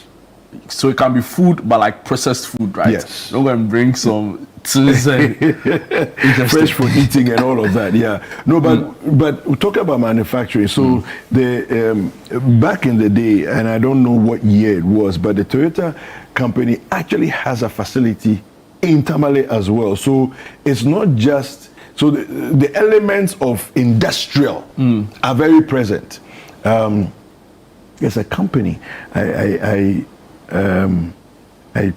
forget their name now. They make all kinds of industrial machines, you know, I will remember the name hopefully before I leave here. Yeah, but the point really is that there's enormous potential, right? Yes, many there's have huge said potential. that it's the gateway to the Sahel region. I agree. And we know what all that's happening there. You know, there's enormous potential, you know, in terms of trade, you know, amongst countries within the region, and the Tamale enclave, right? You know, which is like the political capital of the whole of the northern region. You can say serves as that gateway. So I'll be looking forward to it because, you know, we've been saying that, guys, we need to change how our economy is structurally. We have to import dependent, whereas we have so much potential in terms of resources, but we're not utilizing it. So this will give us an idea of what it can be. Absolutely. You know, whilst we assess what the situation is right now, we look at the opportunities that exist, and also try to figure out what we can do to make it better, to improve our economy, to create jobs, you know, and to talk, you know, to answer the questions to all of those things you keep talking about on the show. Like, we need to change stuff, right? And I'm so excited about this. A question I keep asking myself oftentimes is, how long do we have to wait? Now we have an international airport in Tamale. Oh, yeah. Do you see? I even missed that. Why should we even be thinking of, let's send it to Accra so that they can send it out of the country? No, let's go direct. Yeah. Let's add value to the level where we can export directly from Tamale. Yeah. You know, I believe that that's a possibility, and we should do it. We'll be expecting the CSIR over there as well, right? Yes. Because I know they have offices, you know, they do a lot of work in Northern region. Yes. You know, I think we also need to try to understand the Northern region more. And when I say Northern region, all 5 of them, you know, because I feel like it's almost like a cliche. We say it often. We've not fully tapped into the potential of the North. I don't think so. You know, in terms of its human resource. I think because we are too focused on one part of the country. That's the sound. Yeah, but it's also a make of the political system, right? You know, everything has to happen in Accra. And for me, I get excited when I hear people say that. The earlier, I remember it, Gratis Foundation. Okay. Yes, Gratis Foundation makes all kinds of, I see my cameraman nodding his head strongly there, all kinds of, it's an agency of the Ministry of Trade, you know, and they make all kinds of fantastic innovations, you know. Is there are they part of the free zone? I don't know if they are, but I know they are based in the north of Ghana, you know, largely, and they function from there. Yeah. So I don't know in terms of the details whether they are also free zones here in Tema or other places. I'm not sure about that. I can't speak to that. And I'll just add that there's so much tourism potential too, right? You know. I think the tourism potential is one that can also be looked at, and well, it's already happening. So what are like it's the already bites? happening. You've been on the caravan so many times, right? No, once. Really? Yeah, once. Really? Yes, once. You don't mean it? I'm serious. You look like a perennial caravanite. And you? Was the rule. Wow. So what? Red Clay, right? Yes. Which other places? In Tamale? Yeah. As in to sightsee? Yeah, in the north. I think in the north or in Tamale? The 5 regions. Yeah. Oh, I think that. There's Red okay, Clay, so you have there's the Paga Crocodile Pond. The Paga Crocodile Pond. And the resorts. Yeah. In Paga itself, we also have the slave camp. Yeah. Up north, we have there's a slave market, a slave camp. They are close together. And that really famous mosque, right? Yes, the Larabanga Mosque. I think there's another mosque too that's now big. Okay. I think they constructed a new mosque somewhere in Tamale. Oh, okay. I'll check it out. Okay. Wow. Yeah. So there's exciting places I really wish you could give There's these the Gambaga Scarp, you know, as well. I've been to Gushewu, I've been to Garu Timpani. I've been to the west side. That's Jerapa, Laura, those places. Wa, of course.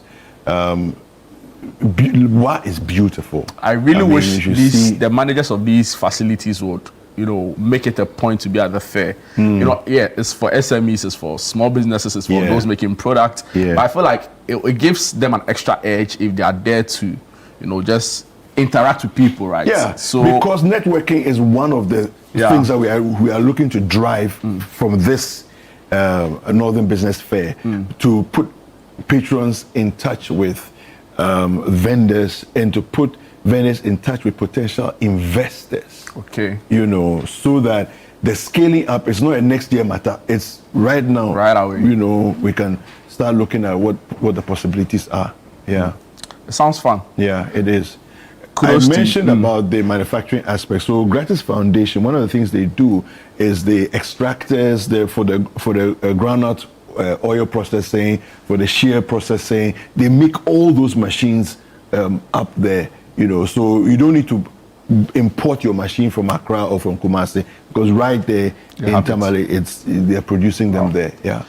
I'll say kudos to you and the team for an amazing job, and for the hard work in putting this up. So the people who are doing the hard work, they are there. Yeah, but it's a team effort. Making time to talk about it and to remind us of all that there is to benefit from this is equally work, and it can be hard sometimes. So thank you for coming on the show and talking us through this. Guys, take advantage of this. If you can't be there physically, all you can do to also support is tell a friend about it. I'm sure somebody in the northern region who's probably would be home doing nothing. Tell them, urge them to take advantage of the Northern Business Fair. If you're a business and you couldn't sign up, it doesn't matter. Just go there and see for yourself. I'm sure it will happen again, right? And the next time you can take advantage of it. This is so important because, like Kweku said, it significantly impacts on us as a people in terms of the structure of our economy, and there's so much more we need to do to improve that. So be a part of it. Don't sit at home. Don't miss out. Come out and have fun. And like we say, Jungle Warriors will be there. So it's not only just looking at what they have, it's also having, the time to enjoy. Chris, I really wish you could have been there. I'm not even joking. I wanted to go. But what happened? I'm on breakfast daily. But wait, if you are going, you have to know how to greet properly, or morning, afternoon, evening. No, so if I show you the thing, how do you do it? So in the morning, you say Dasiba. And the response is Na. So N-N-A. Try and pronounce that N-N-A in your mind, okay? Na. That's actually father in Igbo. Oh, really? Yeah. So, and then in the afternoon, I figured. Okay, so in the afternoon, you say Entre. Entre. And Dasiba, the response is Na. Is this Dagbani? Yes. And then the evening is Anola. Yeah. And then you respond the same Na. Yeah. Wait. No, so for my people in Tamale, I'm just showing that. So the Yagazo, the things Samidi says in the song, which one is that one? Which one? Yagazo. No, so Batman. No, so there's Hausa and there's Dagmani. So some of the things are spoken, especially Samini in his songs. He may use Dagmani sometimes, but he uses a lot of Hausa as well. Yeah, and Hausa is also more of weekday streets kind of language, Weekday town, Abonting town, Abonting. Let me say thank you to our sponsors quickly before we go. So EcoBank, fantastic. You joined us again with all our fairs. Side hustle seems to have come to stay. It's like we go show how we go hustle. So we want to say big thank you to them. Ghana Enterprises Agency, thank you to you. Ghana Export Promotion Authority, thank you to you. And also supported by Caxstone Records. Thank you for making this a successful fair. It's already successful. No. City Channel 1 event, there's only one outcome, right? Success. Guys, thank you so much for watching the segment with David Kweku Sechi, who is with our programs department here at Channel 1 TV and City FM, taking us through all you need to know about the Northern Business Fair. We'll take a quick break. When we are back, there's more. Don't go away. This October, Northern Ghana takes center stage. Get ready for the Northern Business Fair 2025, the ultimate one-stop shop for everything made in Ghana in the Savannah, Northern, Northeast, Upper East, and Upper West regions. From hand-woven smokes and intricate crafts to modern manufacturing, innovative packaging of made-in-Ghana products, and thriving homegrown businesses, it's a vibrant celebration of talent, innovation, and authenticity. Brought to you by Channel 1 TV and 97.3 CDFM, it's the biggest trade fair showcasing Kenyan SMEs, startups, research bodies, and indigenous brands making waves across the nation. It's happening on Saturday the 25th and Sunday the 26th of October 2025 at the Tamale Sports Stadium. The time is 9 a.m. to 6 p.m. daily. Want to exhibit? Call 0205-973-973 today and book your space. Don't just hear about it, see it, experience it, and live it. The Northern Business Fair, your market, your connections, your growth. The Northern Business Fair 2025 is powered by Channel 1 TV and 97.3 CDFM and is proudly sponsored by EcoBank, Side Hustle, the Ghana Enterprises Agency, and the Ghana Export Promotion Authority.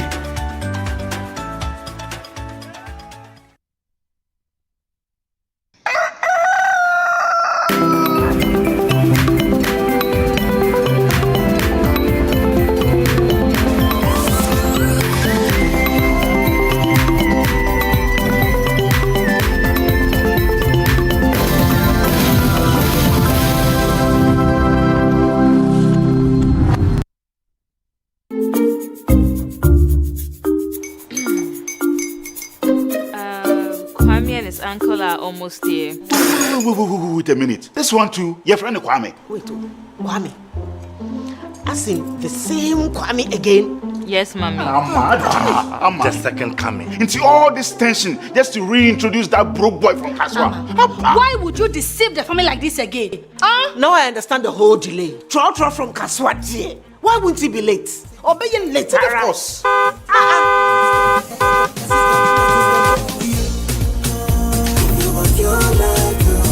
Star 712 hash, star 712 hash. Yeah, you go be the luckiest. Kofi from Georgia be luckiest. From Natepia, cause she be luckiest. Yeah, you go be luckiest. No matter why you're luckiest. Everybody go be the luckiest. That's Kwame! Send your God the apple boom. If you put it toye, so would the coming of the son of man be. Is that his car? Dial star 712 hash. Choose your ticket. Enter your lucky number. Follow the prompt and let destiny handle the rest. This promotion is regulated by the NLA on the Caritas platform.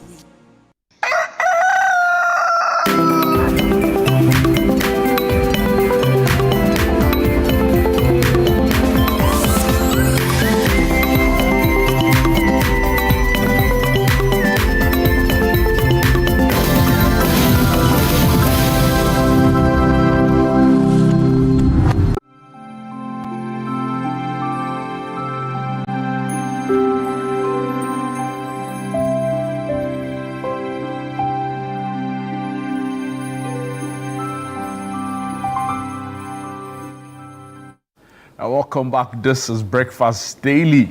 My name is Jude Duncan. I'm here with Chris Carter. It's very important I remind you that it's still October, and that means that we are hard on breast cancer awareness, as you see all through our programming, and of course, cybersecurity awareness. We want you, our lovely viewer, to keep safe each time you have to go on the internet. Just gone by, I had an exciting conversation with my colleague here at Channel 1 TV, David Kwekusechi, on the Northern Business Fair that's happening tomorrow and Sunday at the Tamale Sports Stadium in the Northern region. It's now time for the latest in the world of entertainment. So many things happening at such a fast pace that it's impossible to keep up, right? And joining us in studio is Jeffrey Anna Charlie. You hear my conversation with Kuku David? Yeah. They do some Samini things nothing, all because of Nothing Business Fair. It's very important. I mean, nobody does it best than Channel 1 TV. Who is the biggest music export from the North? So, for example, there's Viala, there's this other guy, Kenaisoba. And there is Sharifa Gunu. There is Fancy Gadam. Fancy Gadam. That's the name I wanted to mention. Where is Patapa and of course, from? Patapa is from Swedru. So let's go through again. That would have been my biggest, actually. You're misbehaving right now. At this point, you're misbehaving. So, guys, we have Viala, right? We have Sharifa Gunu. We have Kenaisoba. We have Fancy Gadam. And then Samini. Yeah. Is Black Sherif from the north? No. He's from Konongo. So, okay, these 5. Guys, if we missed any star, just forgive us, right? Yeah. Randomly, what came to our mind? Yeah. I'm trying to remember. Biggest export. Yeah. Biggest export. I would say it's still Samini. Where is Rocky Downey from? I can't tell. Maybe we should check right now. Yeah. But, go on. I think it's Samini. It's Viala. Viala is not really appreciated in Ghana, and that's fact. That's why we said export. So biggest That's why we said export. No, it's still export. Samini. Export. I'm arriving at a point. Yeah. Samini has done it in Ghana. He's done it apparently. Ghana. No, apparently, Dawouni is from there. Dawouni is from the north as well. So do you know for a fact? Producers just told me. Yeah, right. Go on. But I'll still choose Samini as the biggest All right, export so from the northern region. Rocky Downey is from Yendi. Yendi. So let's add him to the list. So he's the biggest export. No. Export. We're not talking about import. So export, that's in made exploits what outside the exports country. outside. What value are you adding through your exploits? So in terms of excuse me, wait. How many Grammy considerations from one person? Why are we making Grammy the well, apex? because you make it the apex. You people even make it the apex. No, it's not about why are we. No, you also like Grammy. No, there's a whole talk about how others try to set a standard for us, right? Exactly. So nobody's standing. Who's made the Grammy the report? Like, why is the Grammy the final authority on what a good music should feel like? Why not we decide that, okay, this is... But I get your point. Well, okay, if you say it's not the authority of what good music should feel like, so why do you get so excited when that person is actually nominated? We celebrate no, then you should go like, oh no, I beg. You should do that. You should do that. You should do that. You should actually say, I beg, who's Rocky Downey? Yeah, but there are acts who can't be bothered about Grammy nominations. Exactly. If there are acts that cannot be bothered about this, we're talking about exports. We're talking about exports, remember? Exports. So I think Viala. I think Viala too. I was saying it. Viala is so. She's carrying the country on her head outside. Honestly. Outside. The lioness. Yeah, in terms of her appeal, the kind of people that enjoy her music on international stages and platforms. Rocky Downey is high up there too, so probably be between Rocky and Viala. But locally, I think it's a different ball game altogether. You agree, right? Yeah. So locally, currently within that space, it will be Fancy Gadam. I mean, was it last year or so? He sold out. So let's look at it this way. So exports, so international platforms, they will look at nationally. They will look at local as in northern region. From exactly where you are. So we agree that internationally, probably Viala, Rocky Downey. Yes. Sure. Wow. Then nationally, Samini, right? Samini Viala. Yeah, Batman. No. Nationally, Samini. Really? Yeah. What about Fancy Gadam? Fancy would be the local king of the northern region, Upper East, Upper West. Yeah. Because he one time sold out the Tamale Sports Stadium. That was huge. Yeah. He's really appreciated there. He's big. He's a big deal at the northern region. Wow. Yeah. And how about Sharifa?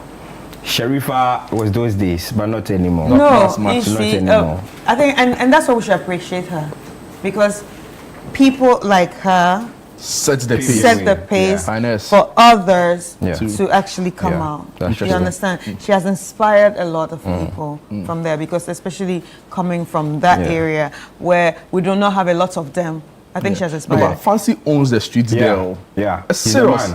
I remember his hit song, was it Sarkodie or Shatawale? Sarkodie, right? I've forgotten the title. Yeah, it was with Sarkodie. But he has a hit song with Sarkodie. Yeah. It was quite big. Even awarded at the TGMA as at then. I've forgotten the title of the song. Actually, Chris, you people have abandoned Jungle Warriors. Like, how can you do this? Shout outs to put them in the band. The Jungle Warriors. They were on the show I think a week ago, exactly last week. Super team. Wow. So I really wish some of these superstars from the north would pass by the business fair. you know, it gives it an added touch. You know, their following can help some of these businesses, Yeah. you know, propel Yeah. them to, Yeah. you know, national and international recognition. Anyway, guys, yeah. Well, this morning I'm not happy because I do not like how we are throwing figures about in relation to Shatawale Shatterfest. Judankan, the capacity of Santiago Bernabeu. You mean that you're not happy? I'm not happy. No, so wait, why are you not happy? I'm arriving at the point. The capacity of Santiago Bernabeu is 80,000. 84,000. 84,000. Camp Nou is over 99,000 or so. They are looking at expanding to 105,000. Yeah. And then we are seeing figures flying about that Shatawale's concert pulled 673,000. And this is directly from his PR manager. Sami Barflex. No, 673,000 people. It's the way they arrive at the exact number. So not minus 1 plus 1. Dude, the exact. No, but to be fair, Charlie, this is crazy. And you see, this is just the street too. This is just the outside. street, but this should be roughly like 100,000 people, right? You know, that's fair. That's fair. That's fair. No, But but look at- no, it's going all the way here. The capacity of the Black Star Square alone is 30,000. Charlie, guys, start a If video I'm again. I right. beg you, start a video. 30,000. I want to see something. So if you are You want to getting analyze? times 3 of Yeah, that, no, because so for example, thank you. See, from here over here alone is 50,000. Then you come here. Oh no. the capacity of the independence. See Dude, all of these dude, people the before capacity- you come to the inside. Okay, so who counted it? Eh? Who counted it? Oh, there are ways to check it. So there are like aerial, spatial, like people mapping. There are technologies to look at that. Me, I think that Charlie, the thing there, people go. Like let's People not go. Let's no not one is disputing downplay that. it. Fact. But listen, the size of the Independence Square is 30,000. So basically you're telling us Chris, no wait. Look at it. Let me break it down to him. No, I'm coming. Look at it. How many people do you think will be have inside your the point. No, how many people do you think? This is 673,000. How many people do you think will be inside the inner perimeter? 673,000. That's the That is no wait. Only in the stands. So that's what I'm saying. So multiply by 3. Even if you multiply the capacity by 3, that's 90,000. That's 90,000. You cannot say it's 500,000 or more than 500,000. Do you know what 500,000 people are? 500,000 might be a stretch. You've seen a typical football day at the Santiago Bernabeu, a typical I've football not day been at there Camp Nou. before. No, on screens. No, but on TV, It's a there- full stadium. On TV, there. Dude. But I think Is this the not people- TV? Is this not TV too? No, Jude. but see, Is this not TV? Jude is just a shut Are we watching it in? Are we watching it somewhere? You This must is TV, carry right? an SM Prince. I mean, no one is doubting. He did a marvelous show, a fantastic show. Yeah. This crowd will probably be the largest we've ever seen in Ghana in a very long time. But to throw about figures, no, next year they double am. events like this, we need to properly take data. we need to properly check data, put them together. I mean, Yeah, but you help can't. us It in will be planning very the future. difficult. It will be very difficult to like do a head count. Almost impossible, especially when it wasn't a ticketed event, yeah. right? So you depend on some of these, you know, alternative means of arriving at an exact number or a precise number. I think that if I look at the videos, this was stretching all the way to ministries, city house, you know, and there were so many people at the peripheries that we've not even added. The Independence Square itself was full to the brim. People were standing on guardrails, standing on billboards. See, let's not. But in no world would this crowd be 637,000 people. A media house, Joy FM, put out. Theirs was 100. An estimated 400,000. 400,000. Do you think it's close Okay, enough? but do you know what you're saying? Yeah. You're basically saying that this number is more than the population of Cape Verde. Very much likely so. That's a problem. Very much likely so. Cape Verde is what, now 590,000. 590,000. I don't think it was up to 500,000 or maybe just around that. But the point is that, see, again, how many are we in Accra? You're telling us this is more than 500,000. Accra is like, what, 4 million, right? Yes. Yeah, but if you see... So mean all of us came out to watch. 7,000 people. No, we are just throwing figures about. You know, we need to, these are historic events that we need to properly check data. You know, it will help people plan in future, you know, the logistics to involve in subsequent projects and all that. So let's not be throwing figures about. Do we need a new event center? We do. Really? Why? This is proof of it. I mean, the current ones we have, I don't know if there's one that goes beyond 40,000 capacity. Wait, but if you say you need an... That's a stadium. No, but Yeah. if you say you need a new event center, you are also forgetting the fact that this is it's an outlier. And it's a free show. Yeah, so let us No, make our people do the more event free shows. center is not necessarily going to be for a free show.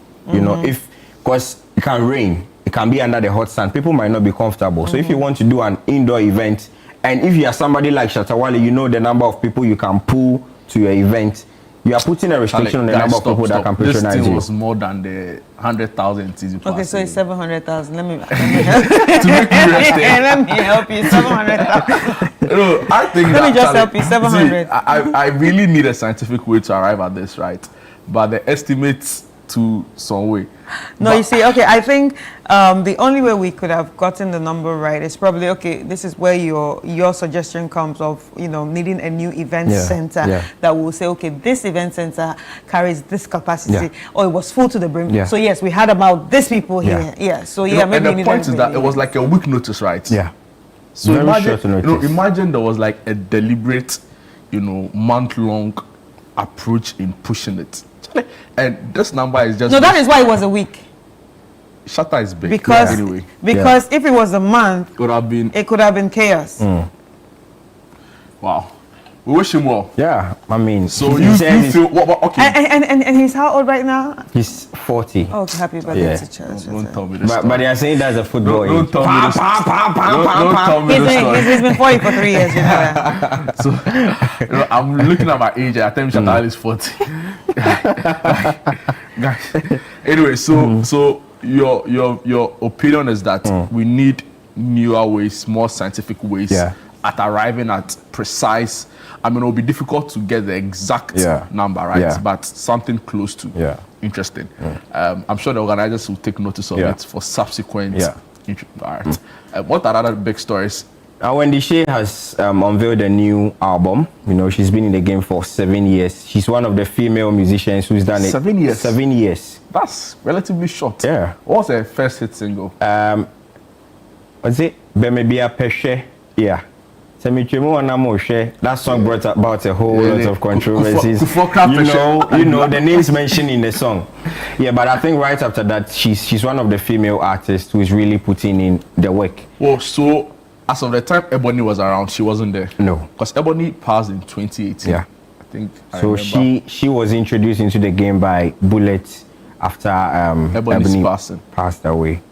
Yeah, so the album is titled Ready. She says God has prepared her throughout these 7 years. She now feels she's ready, and then she chose gold for the cover art because gold goes through fire. You know, she recounted some of the horrific things she's had to endure as a female musician in this industry. Recently, she's been on a media spree talking about some of these things, and finally, she's still where she is.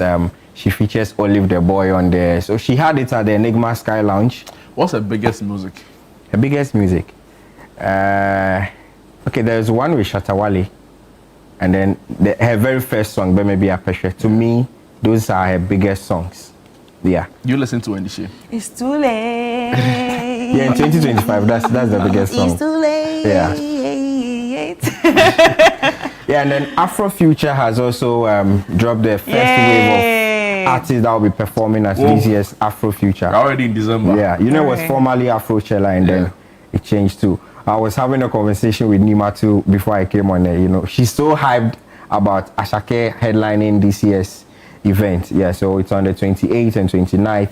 But there are some Ghanaian acts on there as well. There's Molly, there's Kim Paluta, there's Ghana's DJ Loft on there. So yeah, this is the first wave. We are hoping to see more Ghanaians perform this way. Yeah, Molly's in there. Yeah, Kim Paluta. Who else? Obi's house. Yeah. Is it like a DJ or something? Yeah, DJ Obi. It's a DJ. Yeah. And then there is DJ Loft from Ghana as well. There is AD DJ as well. So, but how come there is no Ghanaian? Okay, well, Kim Paluta. Yeah, Kim Paluta and But Molly. he can't be our biggest Ghanaian act from the two. This conversation. No, I think that's why they said first wave. Let's check out the second wave. Yeah, but the first wave is it like they can't say Agrobesoa. If we are not If this is what you are coming to entice if me, you push Shatta Wale on this, if I entice me with this crowd, I'll sleep. I'll sleep at home. You know, Ashake is big. Molly, one hit wonder. No offense, she's an amazing actor. Obi's House, yeah, you know, I need a DJ to, you know, but Charlie, show me the promise, show me the sack, show me. So that's why we're waiting for the second wave. Yeah, but if you announce Kimpalute and Molly before some of our big acts, I mean, it's some way. Mention 2 Molly songs. 2 Molly songs. Oh God, the second one. My friends sing it, but it's not in my head. Body Go. That's the point. That's the latest. The Body Go. Yeah, the one with Tyler. Wow. Yeah. So Kimpaluta, so she's gonna sing only those 2 songs? He's still around. Yeah, he should come and do. Shake it to the max. You love money. How can you tell me this story? Charlie. Well, at least Ashake has like 3 albums that he can give us now. Yeah, but I'm looking at how receptive Ghanaians will be towards his music. Ashake. Yeah, I mean, I think people like Ashake. I can count just 2 of his songs that have made it into But you're forgetting that Dirty December is not a Ghana thing again. No, I feel you. It's an everybody thing right now. I feel you. About I feel you. But I'm saying, compared to had it been a Ghanaian event, it is happening in Ghana. You get it? It is happening in Ghana. Had it been, had it been a Ghanaian he was there artist, in 2023. He was there in 2023. No, but they know his song, so. And exactly. And I'm saying, have you ever been to Afrofuture? But have you ever been to Afrofuture? Yeah. If you've been to Afrofuture, you will understand that there are a lot of people that know this song. Because you actually forget that Afrofuture. Because I've been to Afrofuture so many times. No, I think at the end of the day, it's not.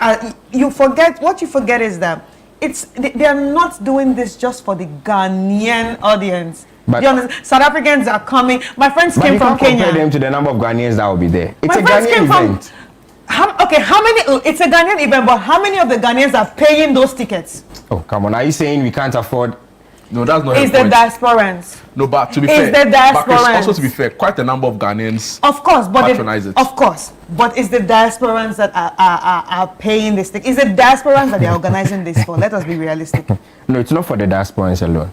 It's for everybody. Yes, it's for everybody. But there's it is them. It's more pronounced. Yeah. It's more pronounced among Ghanaians. No. Because at the end of the day, those who spend more money are the diasporans. They even buy their ticket before. Do you understand? They buy their ticket like they are waiting for everything. Yeah. Like, oh, okay, where's the ticket? It's at the end that we start looking for tickets too. Please, Charlie. Fine. You get passed. You get Charlie. You get someone for inside there. Let's be realistic. Let's move on now. EMY Awards has also unveiled this year's nomination. You know, there is the Gentleman Sports category, Gentleman Music category, Gentleman Movie category. So do we say Emmys or we say EMI? EMY Awards or Emmy Awards. Both are fine. Yeah. All right, so I think it's EMY right now. They say EMY.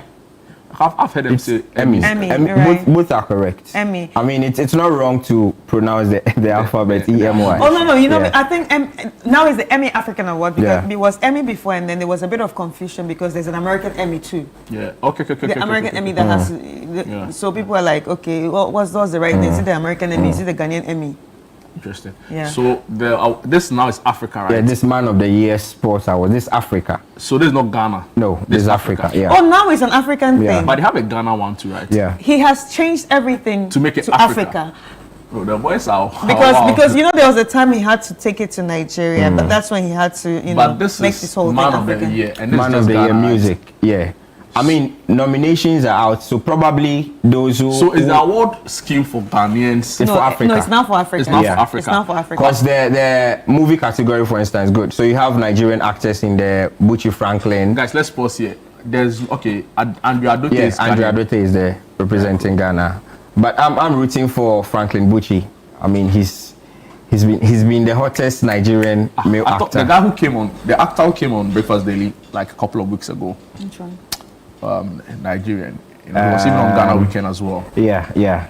He starred in a lot of Nigerian movies. Oh, this man, this lady's man. I've forgotten. Yeah. Oh, okay. He was on Breakfast Daily. For you, don't worry. He was on Breakfast Daily. No, but this is the hot. Yeah. The Buchi hot Franklin. people right now. Yeah. And Uzo. For me. So and Tapelo too. Tapelo is actually very good. Blood and Water. If you watch Blood and Water, you know Tapelo is a Especially because of To Kill a Monkey, Bushie Franklin. Oh yeah. I mean, did you watch To Kill a Monkey? Long time ago, right? Did you like it? Cool. I'm sure you didn't really watch He did wonders with that movie. Cool. Yeah, and then Ara DJ, lastly, Ara DJ has also dropped a 17-track album. 17. Yeah, you know, Ara DJ, I keep saying Ara DJ is the future of high life music here in Really? Ghana. Yeah. He, RC. He's a Gen Z. Yeah, Gen Z. And now a Gen Z high lifer. He's taking off his mask though. Oh, finally. Yeah, fine boy. How does his head look like? Can we have Ara DJ on the screen so Chris will see his face? I actually see him with the ninja mask. Yeah. You know. I think his song with Sarkodie is very dope. Ara? Yeah. No, Black Sherry. Black Sherry. Yeah. The Yes, Jesus sir. Christ. Oh, is that him? Yeah, that's him. He's better looking like this. Yeah. Oh wow. He's a nice guy. So who lied to him to be wearing the ninja mask? I mean, it's showbiz, you know. You need to sell with something. If he So would have the way sold he like this, penetrated maybe we like, you know. So yeah, Black Sheriff and Molly were there to support him. Kim Promise was also there to support him. That's his best friend. Shake it to the max. Yeah. Your friend. Yeah. That's the song I'll play for you on the your album birthday. is titled Odyssey, 17-track album. Features O'Kenneth, B-Strap, Stoneboy is on there as well with Talisman. It's a really good album. It's a really good album. Let's all check it out. Odyssey from Ara DJ. Odyssey. Yeah. I wonder why he named it Odyssey. Odyssey is like a Greek god. His manager is a very good friend, right? Ofosudi. You know, shout outs to him and the team, Larry and all the rest who are really doing amazing, stuff for him behind the scenes. All right, so no, that'd be the whole story, right? Yeah. Didi is actually sacking me from the set. Cool. Can you hear it? Yeah. You can feel it, right? You can feel the spirit. Oh, she sent me back-to-back messages. Didi is sacking me from the set. Anyway, so it's weekend, and there's only one place to pay attention to. Ghana Weekend. Follow us on all socials. Check out our post, and the Vibe Room will come your way tomorrow at 12 noon on CT 97.3 FM. I'm your humble host. Yeah, so I'll see you there. All right, so guys, don't miss out. Every Saturday, 2 p.m., right? 12. That's what time allows for the entertainment review right here on Breakfast Daily. Don't go away. We'll be back.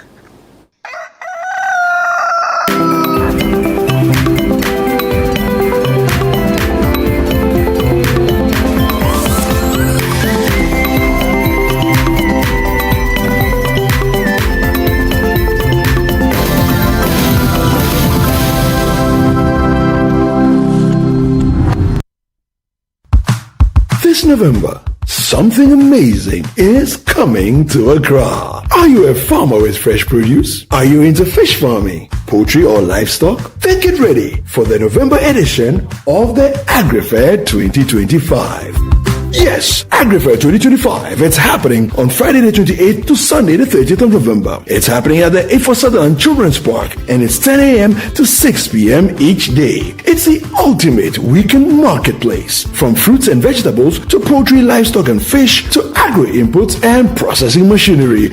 All at unbeatable farm gate prices. Whether you're selling or buying, this is your chance to connect, trade and grow. Enjoy the freshest farm produce, sizzling kebabs, and a vibrant marketplace atmosphere all in one space. Register now and secure your spot. Call 0558-973-973 for more information. AgriFair 2025, where culture meets innovation.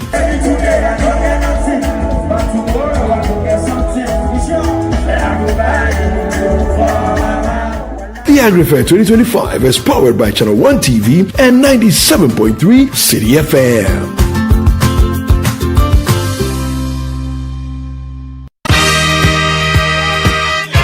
The alumni of Sweet Root Secondary School, SWESCO, invites you to the annual All-Year Group Awards and Dinner Dance. Relive the memories, reconnect with friends. The Old SWESCOnians Annual Year Group Awards and Dinner Dance is here. Join us on November 1st at 5 p.m. at the beautiful Channel 1 TV Gardens in Tesano. For just 500 Ghana cedis per head, enjoy an evening of dinner, music, and nostalgia. Don't miss the reunion of the year. The Old Westconians annual all-year group awards and dinner dance is on the 1st of November 2025 at 5 p.m. at the Channel 1 TV Gardens. Contact your year group or chapter president and get your tickets. Sempercum Optimus, always with the best.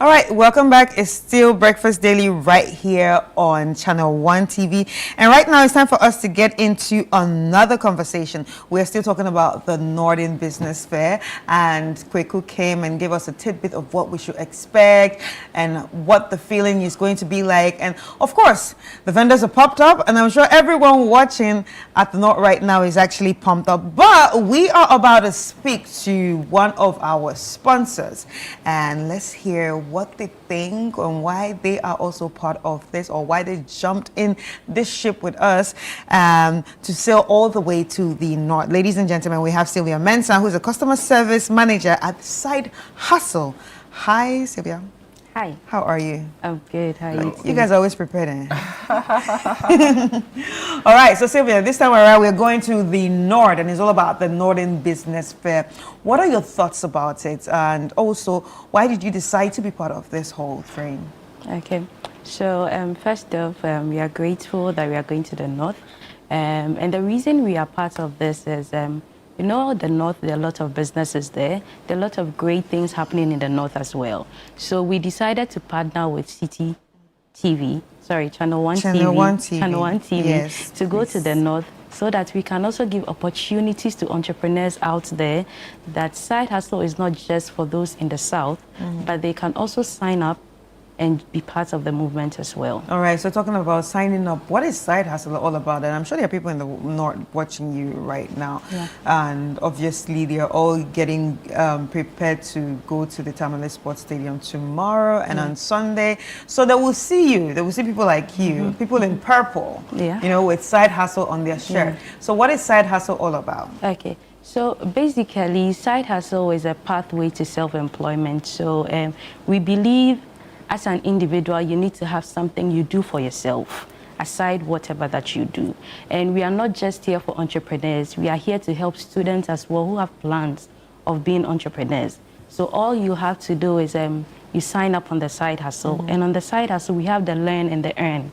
The Learn is where you sign up to register for courses, which are free. And the Earn is where you recommend our services to other people. And when the services go through and the people come on board to work with us, you also get a commission of 100 cedis. So that is what Side Hustle is about. That's what is happening. Yes. No, you for plug me, you know, you for put me on. Just bring the business. No, and if they go through, that's all. Wow, interesting. Yeah. So what does it take for a business to go through? Okay, so let's say well, because we're trying to know right now. Yeah, I'm going to. So let's say he has a juice company, and you get on the Side Hustle, and you said, oh, okay, he has a juice company, but he doesn't have a website. Let me recommend the How Side do you know I Hustle. like juice? Oh, really? Yeah, I like the juice. Yeah. So, he doesn't have a website, and he needs a website. And since Side Hustle is here to help entrepreneurs and the prices are subsidized, let me refer him to Side Hustle. So when you refer him, we get in contact with him. This maybe Miss Christabel referred you to us. Sorry, Miss Chris. Or Christiana, Christy. Sorry, Miss Chris referred. It's not Christiana. Okay. It's not Christy. Okay. Chris. Yeah, Thank you. Chris. Referred you to us, and if you are interested in this website and everything, so if he's interested, we go through the process, we build a website for him. he pays us. Then you get your 100 cedis. So that is how the process is. Sounds really interesting. We need to be looking out for people. Yeah, so we can be a, making 100 cities. yeah, because think about it. If you are making 100 CDs like 3 or 4 times, right, in a week, that's a steady alternative income. Yeah. But the point here is the business has to go through. Yes, that has to be, yeah. Wow. So what do you do for the businesses? Okay, so some of the services that we provide, we have branding, we do technology, and we do marketing as well. These are some of the services Do we you provide. do like activations? Yes, if you want us to come on board, when it comes to the activation, that is our company, so EK Brand Consult. The side hustle is just a CSR for EK Brand Consult. Okay. Wow. So what would you say are your main target brands, right? If, for example, right now it's World Cup season, footballers want to enter the Black Stars. Some of them are using backdoor and things. So if, for example, a footballer's PR manager walked up to you and said, see, polish up the image of this is like a black market kind of job, right? But how will you do that? Yeah, we will do. All you have to do brand is... identity management. Yes, we can do that. So all you have to do is get in contact with our CEO, WhatsApp only, at 0558 180217. WhatsApp only, yes. So what don't you do? Because it seems like you everything. They don't know bad things. We do branding, marketing, technology, basically. Tech. Yes, tech stuff. Yeah. Chris, just build your websites, apps, everything. Yeah. So what kind of businesses are you going to be looking out for in the north when we go? So for side hustle, we are just looking at these entrepreneurs. There are these entrepreneurs that some want people to come on board to help them with their businesses. So all we have to do is when they join us, some need training. There are some people, they are doing businesses, they think they know it all, but they don't know that much. But when you get on the side hustle and you register for courses, we can take you through these trainings. Courses? Yeah, we have courses. That's where the training comes in. That is a free course. We take you through this training, and we also have this mentorship programs where we started during This Is Ghana, where our boss is also taking some entrepreneurs through us at the moment. Yeah. Wow, that's interesting. Wow. So northern businesses are to expect, or residents in the north are to expect, a lot more engagements from you. Yes. Helping them on the other side. Yes, we are here for them. Yes. And you are also going to support the businesses through optimization, getting them to be out there more. Yes, exactly. Wow, that sounds exciting. Yeah, that's good. That's good. So how many businesses do you have, say, in your bag right now? Okay, so the amazing thing is we actually started with Empower Hair, where we were training female entrepreneurs, and we trained about over 200 ladies. So we started getting the complaints of why don't we add males and all these kind of things. Then we are like, you know what? Let's branch into side hustle and bring males on it. So the businesses are a lot. I can't mention them all. In line of your work, right? What would you say it's that significant challenge a lot of businesses face? Of course, we know how a lot of startups end, especially right here in Ghana. So many of them are unable to cross the first hurdle in terms of business, sustenance. What you say is that big challenge you've come across in line of work businesses face that's hurting them when they start up? I think most of them is due to the way they start their marketing. So people go on social media and they think, okay, it's all about maybe just posting my products and getting people to come on board. But one thing that people don't know that social media, the fact that you have the social media numbers does not mean that you are going to get people to come and purchase your thing. So a lot of people come with, oh, I have a lot of following and all those kind of things, but I'm not getting what I need to get. So these are some kind of problems that these businesses are facing, that when they come to us, we help them going through the right channel and also not just getting the numbers on social media, but also getting the money as well. So premature exposure is what hurts a lot of the businesses. Yes. That's interesting because I'm looking at the World Bank and OECD data, and about 20 to 30% of all small businesses fail within the first year. That's significant. I'll probably even put a number higher, looking within my circles, right? And I think that's all right. Like when you fail, you learn. But some of them start with overzealous expectations, right? You know, and they're unable to sustain it.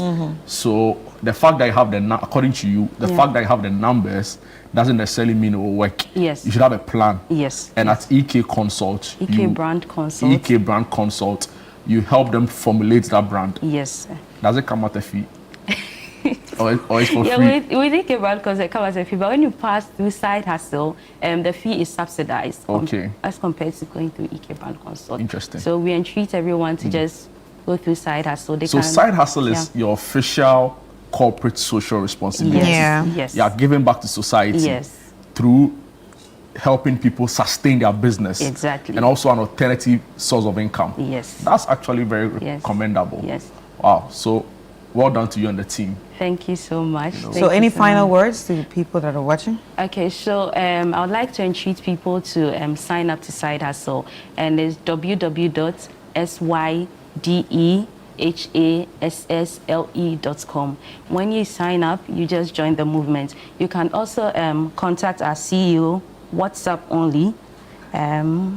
People have been calling the number. Yeah. Charlie, 6 a.m. they are calling. Yes. 1 a.m. they are calling. Yes. 10 p.m. they are Charlie, Ghanaians like that so, thing too much. WhatsApp only 0558 182017. Yes.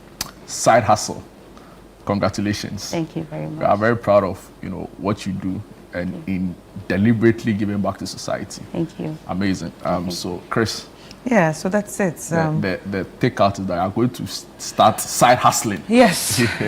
We need to. It's very important. So if we don't have businesses right now, at least we should be making that 100 Ghana cities, helping our friends that have businesses. At least we'll sell my food. Yeah, because at the end of the day, if I am making 100 cities for showing people the way, when they blow, they'll remember you and they also, So I invest in you by showing you the way. And you pay me because I brought somebody to you, and I wait for you to blow, my friend. No, you understand it too much. That's a very good one. That's a very good one. Thank you so much for your time this morning and for having me. Bringing us clarity on your operations as a business and for the support. It's not only the Northern Business Fair, right from This is Ghana. Yes. They've been consistently. With us. I think they even partnered us for the Agri-Fair. Olympics? The Business Olympics. Yeah. Yes, the Business Olympics. So we are grateful for your support. Thank you. We are so grateful. Thank you so much for your time and for helping us through the discussion. Right. Yeah. Anyway, we've come to the end of the episode. Yeah. I want to put you on the spot. Do you like Shatta Wale music? Oh yeah, I like Shatta. Oh, you like Shatta Wale? Oh, Charlie. What's your best Shatta Wale song? What's your best Shatta Wale song? It's the weekend. Give it to us. I like this song, Mahama Pepa. Hey, yeah, Pepa. You like too much money. It's reflecting in the job you are doing. Clearly. Anyway, thank you so much for your time. We've recruited another SM fan on the show today.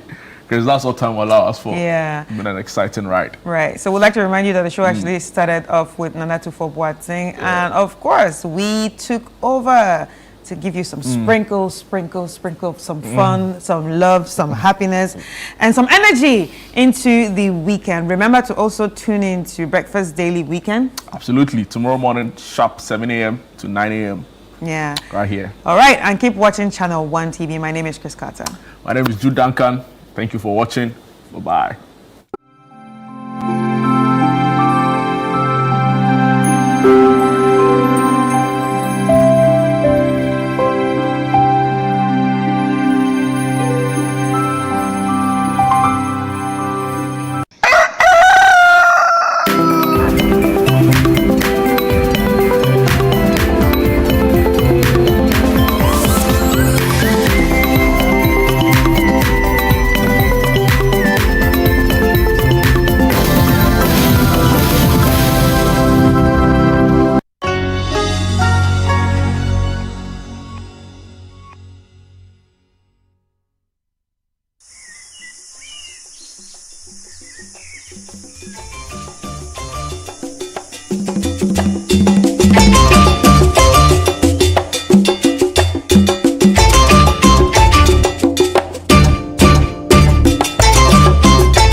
Another week is here. Hello there and welcome to Trending Africa with me, Samuel Akom. Remember that on all social media platforms, I am at the Samuel Akom. Trending Africa is a show where we take you through the African continent to bring you stories making the headlines. What stories are trending? Let's go for a quick break. When we return, we'll check these stories out. Don't go anywhere. Please do stay.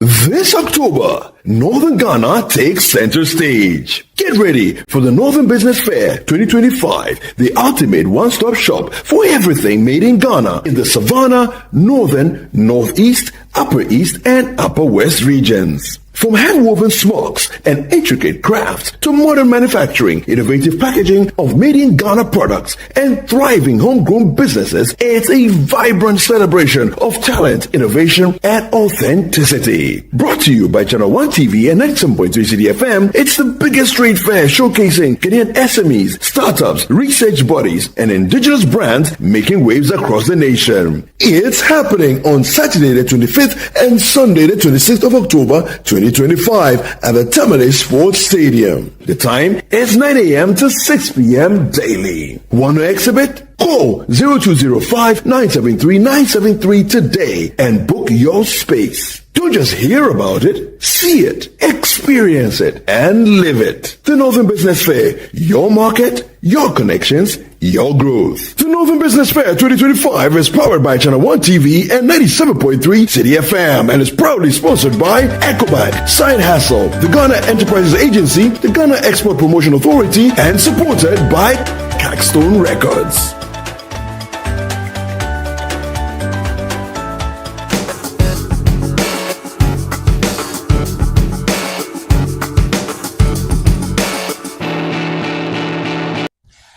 Welcome back from a quick break. This is still Trending Africa with me, Samuel Akom. Remember that on all social media platforms, I am